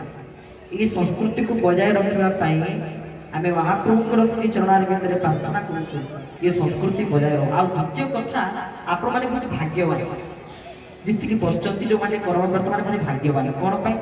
ଆପଣମାନଙ୍କ ପାଖରେ ଯୋଉ ଜିନିଷ ଅଛି, ସେ ଜିନିଷ ସାଧାରଣ ଲୋକଙ୍କ ପାଖରେ ନାହିଁ, ଆଉ ସମସ୍ତଙ୍କ ପାଖରେ ନାହିଁ। କାହିଁକି? ବହୁତ ହୁଏ କାର୍ଯ୍ୟକ୍ରମର ମାସକ ପୂର୍ବରୁ ଅନୁଷ୍ଠାନ କର୍ମକର୍ତ୍ତା ମାନେ ଆମମାନଙ୍କ ନିକଟରେ ପହଞ୍ଚି ଶ୍ରୀକ୍ଷେତ୍ର ପୁରୀ ଯାଇ ମହାପ୍ରଭୁ ଶ୍ରୀ ଜଗନ୍ନାଥଙ୍କୁ ଦର୍ଶନ କରି ମହାପ୍ରଭୁଙ୍କ ଆଜ୍ଞାମଳ ସାଙ୍ଗରେ ଧରି ଆଣି এই କାର୍ଯ୍ୟକ୍ରମ କରୁଛନ୍ତି। ଏଇଟା ସବୁଠୁ ବଡ଼ ଭାଗ୍ୟର କଥା। ଓଡ଼ିଶାରେ ବିଭିନ୍ନ ସ୍ଥାନରେ କାର୍ଯ୍ୟକ୍ରମ ହୋଇପାରୁଥାଏ, ମହାପ୍ରଭୁଙ୍କର ବିଭିନ୍ନ ପ୍ରକାର ଅଳଙ୍କାର ଯାଇପାରୁଥାଏ, ନାକ ଚଣା, ନାକ ଆସି, ଗଭା, ବିଭିନ୍ନ ପ୍ରକାର ଅଳଙ୍କାର। କିନ୍ତୁ ଆପଣମାନେ ଯୋଉ ଅଳଙ୍କାର ଆଣିଲେ, এই অলঙ্কার সাধারণ নুহে। যে ঠাকুরଙ୍କର ଦୁଇ ଭୁଜ ନାହିଁ, ମହାପ୍ରଭୁ ଦୁଇ ଭୁଜରେ ସେ ଅଳଙ୍କାର ପରିଧାନ କରନ୍ତି। অলঙ্କାର ଯାହାକୁ ଦେଉଳ ଭାଷାରେ ମହାର୍ଥ ବୋଲି କୁହାଯାଏ। ମହାର୍ଥ କହିଲେ ଯାହାର ମୂଲ୍ୟ ନାହିଁ, ଯାହାର ମୂଲ୍ୟ ନିରୂପିତ କରାଯାଇପାରିବ ନାହିଁ, ସେ ମହାପ୍ରଭୁଙ୍କ ମହାର୍ଥ ଆସି ଆପଣମାନଙ୍କ ନିକଟରେ ପହଞ୍ଚିଲେ ମହାପ୍ରଭୁ ଯୋଉ ବିପୁଳ ଭୁଜ ବିସ୍ତାରୀ, ଭୁଜ ତଳେ ମୋତେ ରଖ ମହାବାହୁ ଭାଉ ତଳେ ମୋତେ ରଖ। ଯୋଉ ମହାପ୍ରଭୁଙ୍କର ବିପୁଳ ଭୁଜକୁ ସୁନ୍ଦର ଭାବରେ ଦିନମଣ୍ଡିତ କରିଛନ୍ତି କିଏ ନା ସେ ମହାପ୍ରଭୁଙ୍କର ମାଳ, ମହାପ୍ରଭୁଙ୍କର ଭୁଜର ମାଳ, ସେ ମାଳ ଆସି ଆପଣମାନଙ୍କ ନିକଟରେ ଆଜ୍ଞାମାଳ ରୂପରେ ମହାପ୍ରଭୁଙ୍କ ନିକଟରେ ପହଞ୍ଚି ଯାଇଛନ୍ତି। ମହାପ୍ରଭୁଙ୍କ ନିର୍ମାଲ୍ୟ ରୂପରେ ମଧ୍ୟ, ନିର୍ମାଲ୍ୟ କହିଲେ ଯେ ଖାଲି ଆମେ ଯୋଉ ଦେଖେ ନାଲିଆ କପଡ଼ାରେ ଯୋଉ ମରା ହେଇଥାଏ ନିର୍ମାଲ୍ୟ, ସେ ନିର୍ମାଲ୍ୟ ତାକୁ ବି ନିର୍ମାଲ୍ୟ କୁହାଯାଏ। ପୁଣି ମହାପ୍ରଭୁଙ୍କ ଅଙ୍ଗର ମଧ୍ୟ ଯୋଉ ପୁଷ୍ପ ଚନ୍ଦନ ମାଲ୍ୟ ଆଦି ସବୁ ପ୍ରକୃତିତ ହେଇଯାଏ, ଯାହା ପତିତ ହେଇଯାଏ, ପତିତ କହିଲେ ଯାହାକି ତାଙ୍କ ଅଙ୍ଗରୁ କଢ଼ା ଦିଆଯାଏ, ମଇଲମ ହେଇଯାଏ। ମଇଲମ କହିଲେ ଦେଉଳ ଭାଷାରେ ତାକୁ ମଇଲମ କୁହାଯାଏ, ଆପଣମାନଙ୍କ ଭାଷାରେ ତାକୁ କଢ଼ା ଦିଆ ବୋଲି କୁହାଯାଏ, କାଢ଼ି ଦିଆଯାଏ। ଯାହା ମହାପ୍ରଭୁଙ୍କର ଶ୍ରୀଅଙ୍ଗରୁ ମଇଲମ ହେଇଯାଏ ତାହା ହେଉଛି ମହାପ୍ରଭୁଙ୍କର ନିର୍ମାଲ୍ୟ ମହାର୍ଥ। ଆପଣମାନେ କ'ଣ ପାଇଛନ୍ତି?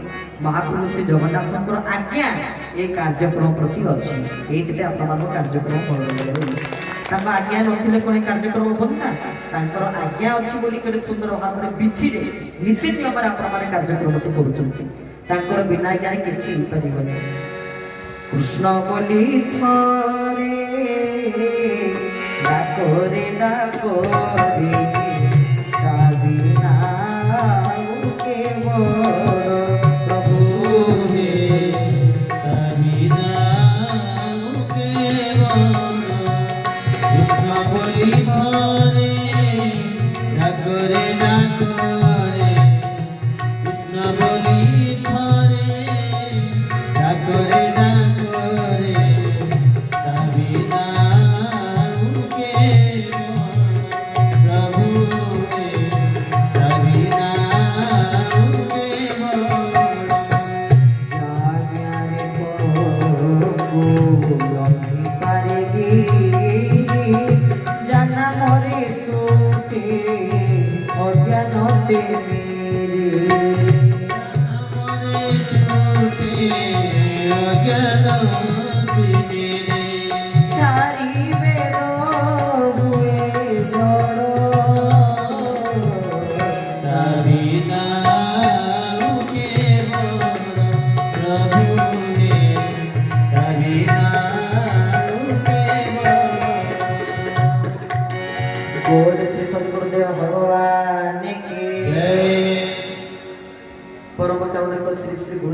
ସୁନ୍ଦର ଭାବରେ କରୁଛନ୍ତି।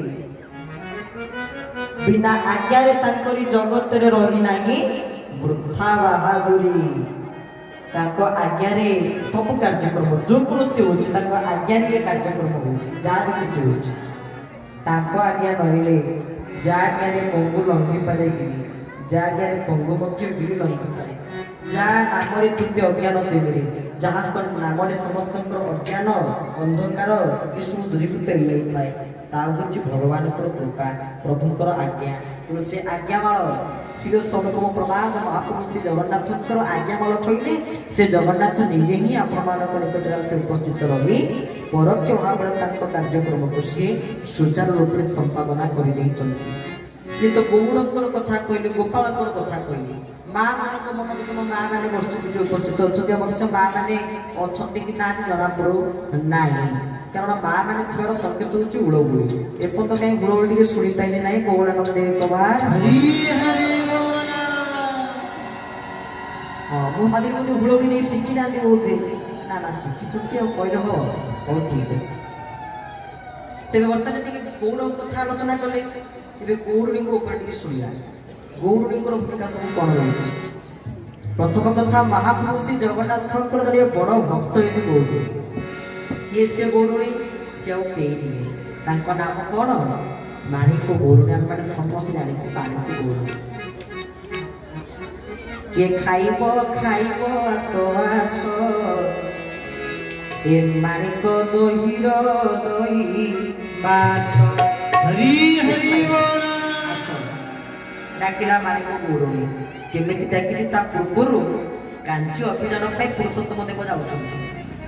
ପୁରୁଷୋତ୍ତମ ଦେବ ଏକଦା ରଥଯାତ୍ରା, ମହାପ୍ରଭୁଙ୍କ ରଥଯାତ୍ରାରେ କାଞ୍ଚିର ରାଜା ସାଲ ନରସିଂହ ଦେବଙ୍କୁ ନିମନ୍ତ୍ରଣ କରିଛନ୍ତି ଆସି ରଥଯାତ୍ରା ଦେଖିବା ପାଇଁ।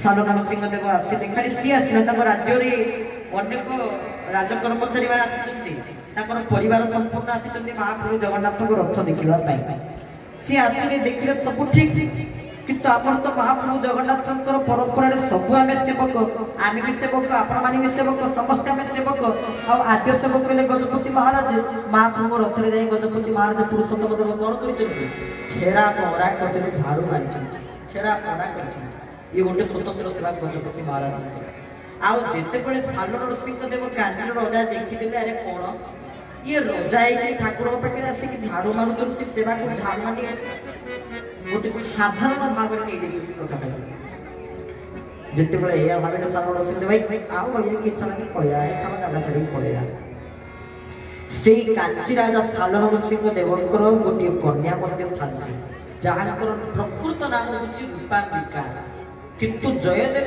ପୁରୁଷୋତ୍ତମ ଦେବଙ୍କର ମା ତାଙ୍କ ନାମ ତାଙ୍କ ରୂପର ସୌନ୍ଦର୍ଯ୍ୟକୁ ଦେଖି ତାଙ୍କ ନାମ ଦେଖିଲେ ପଦ୍ମାବତୀ କିନ୍ତୁ ପ୍ରକୃତ ତାଙ୍କର ନାମ ହେଉଛନ୍ତି କଣ ରୂପାମ୍ବିକା ଯୋଉ ସମୟରେ ସେଇ ସାନ ନରସିଂହଦେବଙ୍କର ଯୋଉ କନ୍ୟା ରୂପାମ୍ବିକା ଏବଂ ପୁରୁଷୋତ୍ତମ ଦେବ ପରସ୍ପରକୁ ପରସ୍ପର ଦେଖିଛନ୍ତି ଉଭୟଙ୍କ ଭିତରେ ଭଲ ପାଇବା ସୃଷ୍ଟି ହେଇଛି ଆଉ ଯାହା ଫଳରେ ପୁରୁଷୋତ୍ତମ ଦେବ ପ୍ରସ୍ତାବ ଦେଇଛନ୍ତି କାଞ୍ଚି ରାଜାଙ୍କ ନିକଟକୁ ପ୍ରସ୍ତାବ ଦେଇଛନ୍ତି ଯେ ମୁଁ ଆପଣଙ୍କର ରାଜକୁମାରୀକୁ ବିବାହ କରିବା ପାଇଁ ଆପଣଙ୍କୁ ପ୍ରସ୍ତାବ ଦେଉଛି ଆପଣ ସ୍ୱୀକାର କରନ୍ତୁ ବୋଲି ଦେଇଛନ୍ତି ତାଙ୍କ ସାଥୀଙ୍କ ହାତରେ ସାନ ନରସିଂହଦେବ ଭର୍ତ୍ସନା କରିଛନ୍ତି ଓ ଧିକ୍କାର କରିଛନ୍ତି କହିଲେ ଆରେ ଇଏ ରାଜକନ୍ୟା ରାଜକୁମାରୀ ଗୋଟେ ଝାଡୁଦାର ସହିତ ମୁଁ ବାହା କରେଇବି ମାନେ ଗଜପତି ମହାରାଜଙ୍କୁ ଝାଡୁଦାର ବୋଲି କହିଦେଇଛନ୍ତି এই কথা সাধারণ কথা নেই কানমণি জামুনা খাଉଛି ঝাড়ুদার ବୋଲି କହିଦେଇଛନ୍ତି ସାନ ନରସିଂହଦେବ ଲାଗିକି ପ୍ରଧାନିତ ଆଉ ଯୋଉ ସମୟରେ ମଣିଷ କ୍ରୋଧରେ ଜର୍ଜରିତ ହେଇଯାଏ ତାର ନିଜ ହିତାହିତ ଜ୍ଞାନ ହରେଇ ବସିଥାଏ ତେବେ ରାଗିଯାଏ ପାଠରୁ ଯାହା ବାହାରି ପଡେ ସେଇ ସମୟରେ ସେ ଭାବି ନଥାଏ ଯେ ଏତିକି କଥା ପାଠରୁ ବାହାରିଯିବ କିନ୍ତୁ କଣ କରିବୁ ସେ ତ ନିଜକୁ ଜାଣିପାରେ ନା ରାଗ ବଳରେ ତା ଆଖିରେ ତା ସବୁ ଇନ୍ଦ୍ରିୟରେ ପୁରା କ୍ରୋଧଟା ପୁରା ଖେଳି ହେଇଯାଇଥାଏ ରାଗଟା ପୁରା ଖେଳି ହେଇଯାଇଥାଏ ସାନ ନରସିଂହଦେବ ରାଗିକିରି କହିଲେ ଯାହାକୁ ବିବାହ ଦେବି ଦେବି କିନ୍ତୁ ଏ ରଜାକୁ ପୁରୁଷୋତ୍ତମ ଦେବକୁ ମୁଁ ବିବାହ ଦେଇପାରିବି ନାହିଁ ପୁରୁଷୋତ୍ତମ ଦେବ କଣ କଲେ କହିଲେ ଠିକ ଅଛି କେମିତି ତମେ ମୁଁ ଦେଖିବି ମୁଁ ଯୁଦ୍ଧ କରିବି ରୂପାମ୍ବିକାକୁ ପାଇବା ପାଇଁ ମୁଁ କଣ କରିବି ଯୁଦ୍ଧ କରିବି ଗଜପତି ମହାରାଜ ପୁରୁଷୋତ୍ତମ ଦେବ ଗଲେ ପ୍ରଥମ ଥର ପାଇଁ ଯୁଦ୍ଧ କଲେ ସିନା ପ୍ରଥମ ଥର ପାଇଁ ଯୁଦ୍ଧ କଲେ କିନ୍ତୁ ପରାସ୍ତ ହେଇଗଲେ ପ୍ରଥମ ଥର ଯୁଦ୍ଧରେ ପରାଜୟ ହେଇଗଲେ ପ୍ରଥମ ଥର ଯୁଦ୍ଧରେ ହାରିଗଲେ ଜିତି ପାଇଲେ ନାହିଁ ଆଉ ରୂପାମ୍ବିକାଙ୍କ ପ୍ରତି ଭଲ ପାଇବା ରହିଲା ନାହିଁ କିନ୍ତୁ ଟିକେ ମନେ ମନେ ଦୁଃଖ ରହିଲା କଣ ମୁଁ କାହିଁ ଖାତରେ ଗୋଟେ ନାରୀ ପାଇଁ ଗଲି ଆମ ଉତ୍କଳର ମର୍ଯ୍ୟାଦାକୁ ମୁଁ ହାନି କଲି ନା ମୁଁ ଦ୍ୱିତୀୟ ଥର ଆଉ ଥରେ ଯୁଦ୍ଧ କରିବା ପାଇଁ ଯିବି ବାହାରିଲେ ତ ବାହାରିଲେ ମହାପ୍ରଭୁ ଶ୍ରୀ ଜଗନ୍ନାଥଙ୍କ ଆଜ୍ଞା ନେଇକିରି ବାହାରିଲେ ମହାପ୍ରଭୁଙ୍କ ଆଜ୍ଞାକୁ ଧାରଣ କଲେ ମାନେ ଯୋଉ ଆଜ୍ଞାମାଳ ଆପଣମାନଙ୍କ ନିକଟକୁ ଆସି ପହଞ୍ଚିଛି ସେଇ ଆଜ୍ଞାମାଳକୁ ପୁରୁଷୋତ୍ତମ ଦେବ ଧରିକିରି କାଞ୍ଚିକି ବାହାରିଲେ ଆଉ ଯୋଉଠି ମହାପ୍ରଭୁଙ୍କ ଆଜ୍ଞାମାଳ କଲେ ମହାପ୍ରଭୁ ଯାଇଛନ୍ତି ସେ ଜାଗାରେ ତ ପରାଜୟ ଅସମ୍ଭବ ବିଜୟ ସୁନିଶ୍ଚିତ ଗଲେ ଦ୍ୱିତୀୟ ଥର ଯୁଦ୍ଧ କଲେ ବିଜୟ ଲାଭ କଲେ ଯେ ତା ପୂର୍ବରୁ ଆଜ୍ଞାମାଳ ଯାଇଛନ୍ତି ମାନେ ମହାପ୍ରଭୁ ଆସିଛନ୍ତି ଖାଲି ମହାପ୍ରଭୁ ଏକା ନୁହେଁ ଜଗା ବଳିଆ ଦୁଇ ଭାଇ ଏକାଥରେ ଆସିଛନ୍ତି ଜଣେ କଳା ଘୋଡାରେ ଆଉ ଜଣେ ଧଳା ଘୋଡାରେ ଆଉ ଦୁଇ ସୈନିକ ରୂପ ଧରିକି ରାଜାଙ୍କର 2 ଜଣ ସୈନିକ ରୂପ ଧରିକିରି ଆସି ପହଞ୍ଚିଲେ ଆସିକି ରାଜାଙ୍କ ପଛେ ଇଏ ଜଗନ୍ନାଥ ବଳଭଦ୍ର ସୈନିକ ହେଇକିରି ଯାଉଛନ୍ତି ନା କିନ୍ତୁ ଏମାନେ ଆଗେ ପହଞ୍ଚିବେ ରାଜା ତାଙ୍କ ପରେ ଯାଇକିରି ପହଞ୍ଚିବେ ଯୁଦ୍ଧ କ୍ଷେତ୍ରରେ ଯୁଦ୍ଧସ୍ଥଳରେ ଏମାନେ ଗଲାବେଳକୁ ଜଗା ବଳିଆ ଯାଉଛନ୍ତି ପରସ୍ପର ଭିତରେ କଥା ହଉଛନ୍ତି ମହାପ୍ରଭୁ ଜଗନ୍ନାଥ ଯାଉଛନ୍ତି ବଳଭଦ୍ରକୁ ଜଗା ଟିକେ ଶୋଷ ହଉଛି ପାଣି ପିଇଥାନ୍ତେ ନା ତ ପାଣି କାହିଁ କୋଉଠି ଦେଖାଯାବନି ଭାଇ ଦେଖିଲେ ଆଗରେ ଗୋଟେ ଦୋକାନ ଅଛି ନା କଣ ବଳଭଦ୍ର ଦେଖିଲେ ନା ହଁ ଟିକେ ସେଭଳିଆ ଲାଗୁଛି ଆଚ୍ଛା ଟିକେ ଆଗକୁ ଚାଲ ଗଲେ ଆଗକୁ ଆଗରେ ପହଞ୍ଚି ଓହ୍ଲେଇଛନ୍ତି ତ କହିଲେ ଆଉ ତାକୁ କହିବାକୁ ବି ପଡିନି ମାଣିକ ସେ ଜାଗାରେ ଥିଲା ସେ ଚିଲେଇ ଯାଇଛି ସେ ଚିଲେଇକିରି କହୁଛି ଦହି ନବ ଦହି କିଏ ଦହି ନବ ଏ ଗୌରୁଣୀ ଦହି ଯିଏ ଥରେ ଖାଇଛି ସେ କେବେ ଭୁଲିବନି ଚିଲେଇକିରି କହିଛି ମାଣିକ ଯେତେବେଳେ ଚିଲେଇକିରି ଏତେ ଜୋରେ ଚିତ୍କାର କରିକିରି ରଡ଼ି ଛାଡ଼ିକିରି କହିଛି ସାଙ୍ଗେ ସାଙ୍ଗେ ମହାପ୍ରଭୁ ଜଗନ୍ନାଥ ଆଉ ବଳଭଦ୍ର ଓହ୍ଲେଇକିରି ଯାଇ ସେ ମାଣିକ ଗୌରୁଣୀ ଜାତିରେ ମହାପ୍ରଭୁ ତାଙ୍କ ନିକଟରେ ପହଞ୍ଚିଲେ କହିଲେ କଣ ଅଛି ଦିଅ ଦହି ଦିଅ ନା କୋଉ ଦହି ପିଇବ କୁହ ନା ଯୋଉ ଦହି ଦଉଛ ଦିଅ ଦହି ତ ପିଇବି ଦିଅ ଠିକ ଅଛି ମାଣିକ 2ଟି ପାତ୍ରରେ ଦହିକୁ ପ୍ରସ୍ତୁତ କରି ଶୁଦ୍ଧପୂତ ଭାବରେ ଆଣିକିରି ପ୍ରଦାନ କଲେ ଜଗନ୍ନାଥ ମହାପ୍ରଭୁ ଆଉ ବଳଭଦ୍ର ସେଠି ପିଇଲେ, କିଛିକ୍ଷଣ ପାଇଁ ବିଶ୍ରାମ ନେଲେ। ବିଶ୍ରାମ ନେଇ ସାରିଲା ପରେ ହଠାତ୍ ୟାଙ୍କର ଧାରଣା ନାହିଁ, ଆରେ ମୁଁ ତ ଜଗନ୍ନାଥ ସ୍ୱୟଂ ଭଗବାନ, ବଳଭଦ୍ର ତ ମୋ ଅଂଶ ଭାଇ, ଶେଷନାଗ ଅନନ୍ତଙ୍କର ଅଂଶ ସାକ୍ଷାତ ସଂସ୍କାର ଶୁଣାଉଛନ୍ତି ବଳଭଦ୍ର। ଆଉ ଜଗନ୍ନାଥ ବଳଭଦ୍ର ଆପଣମାନଙ୍କ ସ୍ଥାନକୁ ଆସିଲେ ଆପଣ ତାଙ୍କୁ ପଇସା ମାଗିବେ, ଠାକୁରଙ୍କୁ ସବୁ ପଇସା ମାଗିବେ ଆପଣ। କିନ୍ତୁ ଯେତେବେଳେ ହିଁ ତାଙ୍କର ଧାରଣା ଯେ ଆମେ ଦେଖିଲେ ପଇସା ମାଗିବେ, ଭଗବାନ କେହି ପଇସା ମାଗିବେ, ଏହା ଭାବିକିରେ ଯଦି କିନ୍ତୁ ବେଶଟା ଯେ ସୈନିକ ବେଶ, ଏମାନେ ବି ଜାଣିପାରୁନାହାନ୍ତି, ମାରି କଉଡ଼ି ତାଙ୍କ ପରିବାର ଜାଣିପାରୁନାହାନ୍ତି ଏ ଜଗନ୍ନାଥ ବଳଭଦ୍ର ସାକ୍ଷାତ ଭଗବାନ ବୋଲି ମାଗିଦେଲେ। କହିଲେ ମୋ କଉଡ଼ି କାଇଁ, ମୋ ପଇସା କାଇଁ, ଯିଏ ସ୍ୱୟଂ ନିଜେ ଧନୀ ନୁହେଁ, ସ୍ୱୟଂ ଧନ ହେବେ ମହାପ୍ରଭୁ ଜଗନ୍ନାଥ। ଜଗନ୍ନାଥ ଧନୀ, ଜଗନ୍ନାଥ ଧନୀ ନୁହେଁ, ଜଗନ୍ନାଥ ଧନ। ଜଗନ୍ନାଥ ମହାପ୍ରଭୁ କଣ ଜ୍ଞାନୀ? ଜ୍ଞାନୀ ନୁହେଁ, ଜଗନ୍ନାଥରେ ନିଜେ ଜ୍ଞାନ। ଆଚ୍ଛା ଯେତେବେଳେ ଧନୀ, ସେ ତ ଧନୀ ନୁହେଁ, ଧନ ପାଖରେ ଥିଲା ସେ ମାଗୁଛନ୍ତି, ଧନ ଦିଅ, କଉଡ଼ି ଦିଅ, ପଇସା ଦିଅ, ଯୋଉ ଖାଇଲ ତାର ଦକ୍ଷିଣା ଦିଅ, ତାର କଉଡ଼ି ଦିଅ। ଦେଇପାଇଲେ ମାଣିକ, ଦେଇପାଇଲେ ମହାପ୍ରଭୁ ଜଗନ୍ନାଥ ବଳଭଦ୍ର। ଯୁଆଡ଼େ ଉଣ୍ଡାଳିଲେ ଆଜି ନାହିଁ ନାହିଁ, ଯୁଆଡ଼େ ଉଣ୍ଡାଳିଲେ ପାଇଲେ ନାହିଁ।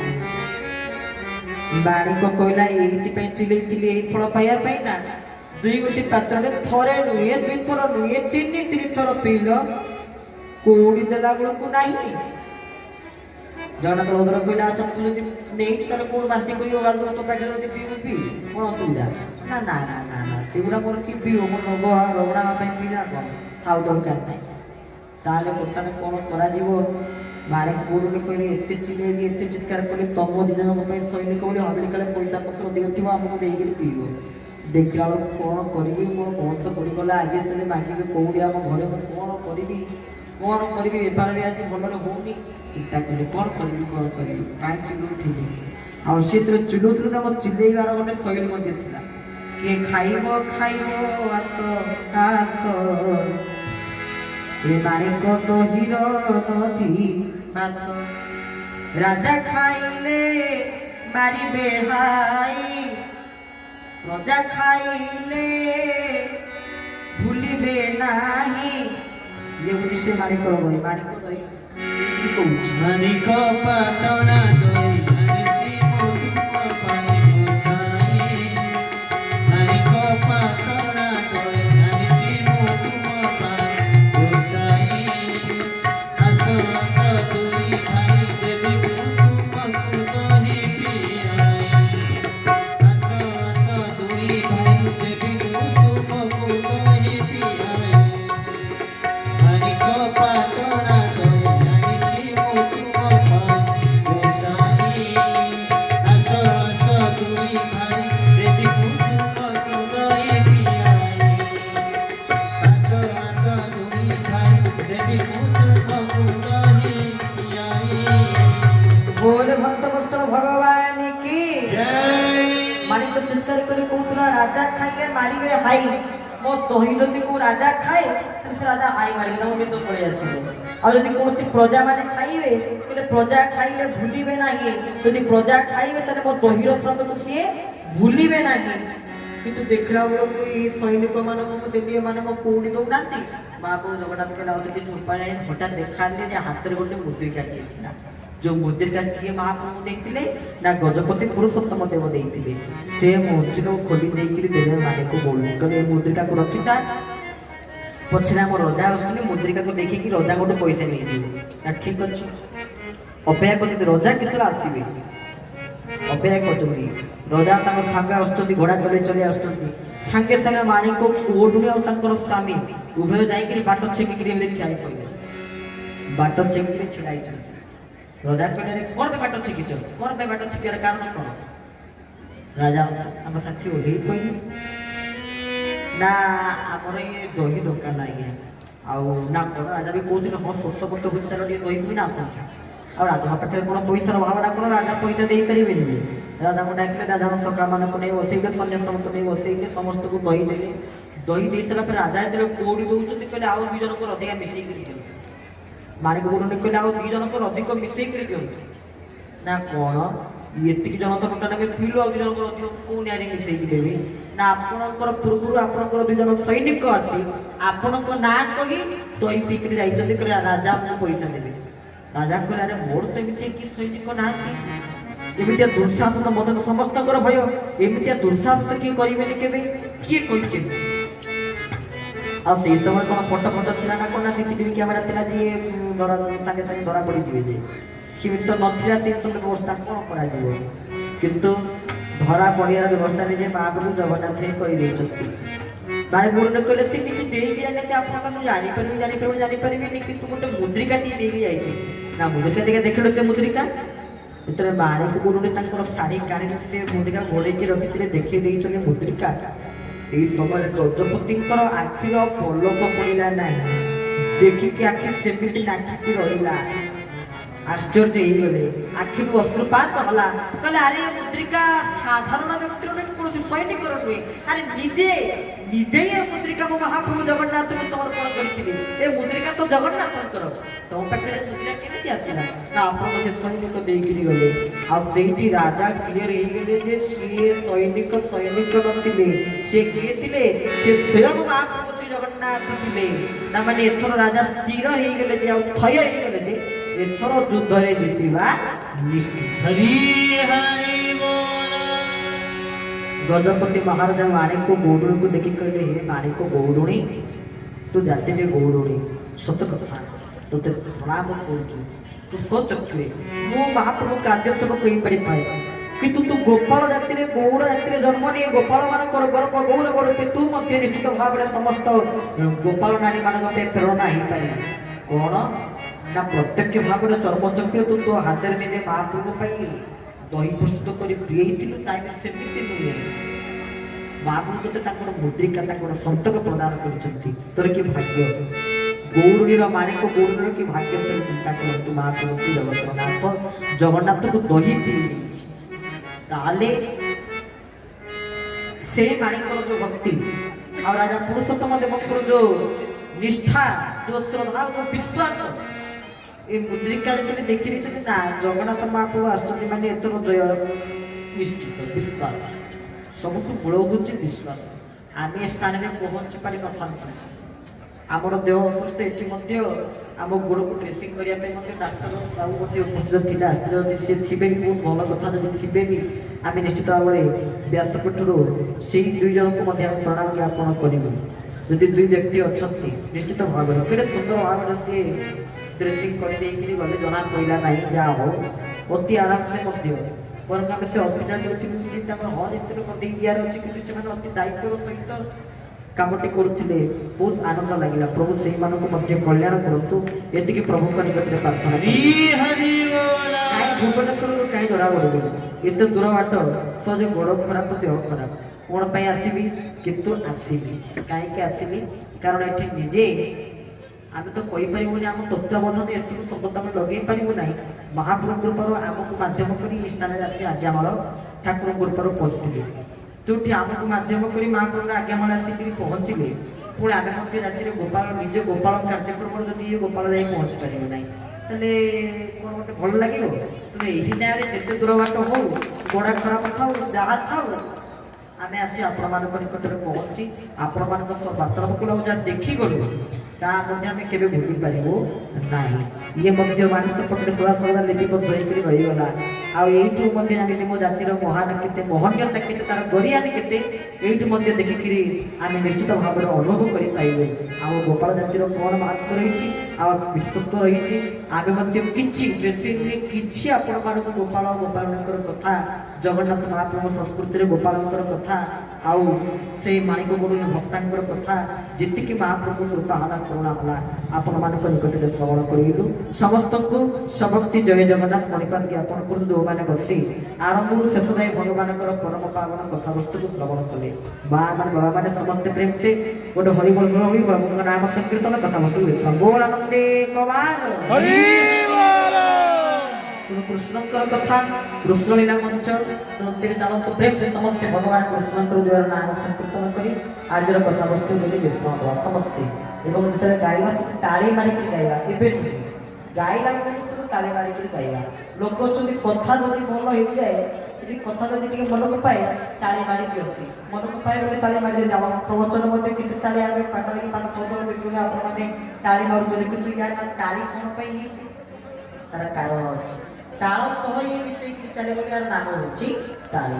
ତେଣୁ ଏଠି ଆମ କଥା ଏମିତି ମନକୁ ପାଇବ ଯେ ଆପଣ ଚାହେଁ ହାତଟା ଉଠି ଯାଉଛି, କିନ୍ତୁ ଭଗବାନଙ୍କ ନାମ ଯୋଉ ସମୟରେ ତାଳ ସହ ଆମେ ମିଶିବା ସେହି ସମୟରେ ମଧ୍ୟ ହାତକୁ ଉଠିବାକୁ ପଡ଼ିବ ଏବଂ ସମସ୍ତେ ପ୍ରେମ ସେ ଭଗବାନଙ୍କ ନାମ ସଂକୀର୍ତ୍ତନ କରି ଦୁଇ ହାତ ମିଶେଇ ତାଳି ମାରି ପ୍ରଭୁଙ୍କ ନାମ ସଂକୀର୍ତ୍ତନ କରି ଉତ୍ସାହିତ ହେବା। ପ୍ରେମ ସେ ସମସ୍ତେ ଭଗବାନଙ୍କର ଦୁଇ ନାମ ସଂକୀର୍ତ୍ତନ। ଭଜ କେଶବ ଭଜ, ଭଜ ମାଧବ ଭଜ, ଭଜ গোবিন্দ ভজ ভজ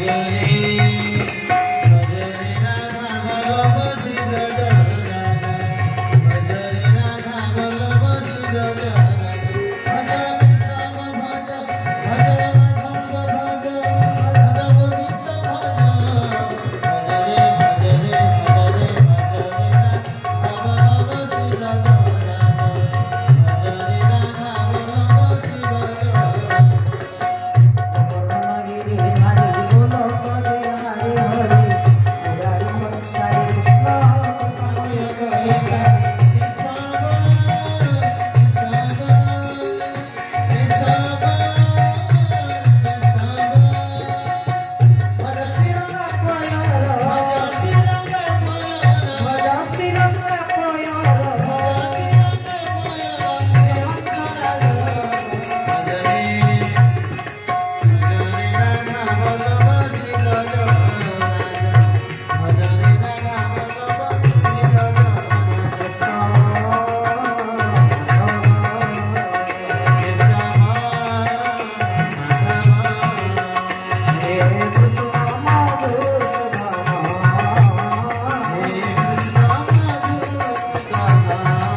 कल्याण हो बोल नंदे कवान हरि हरि बोल। समस्तको प्रणाम, जय जय। ओम सर्वे भवन्तु सुखिनः, सर्वे सन्तु निरामया, सर्वे भद्राणि पश्यन्तु, मा कश्चित् दुःखभाग् भवेत्। ओम शान्तिः शान्तिः शान्तिः।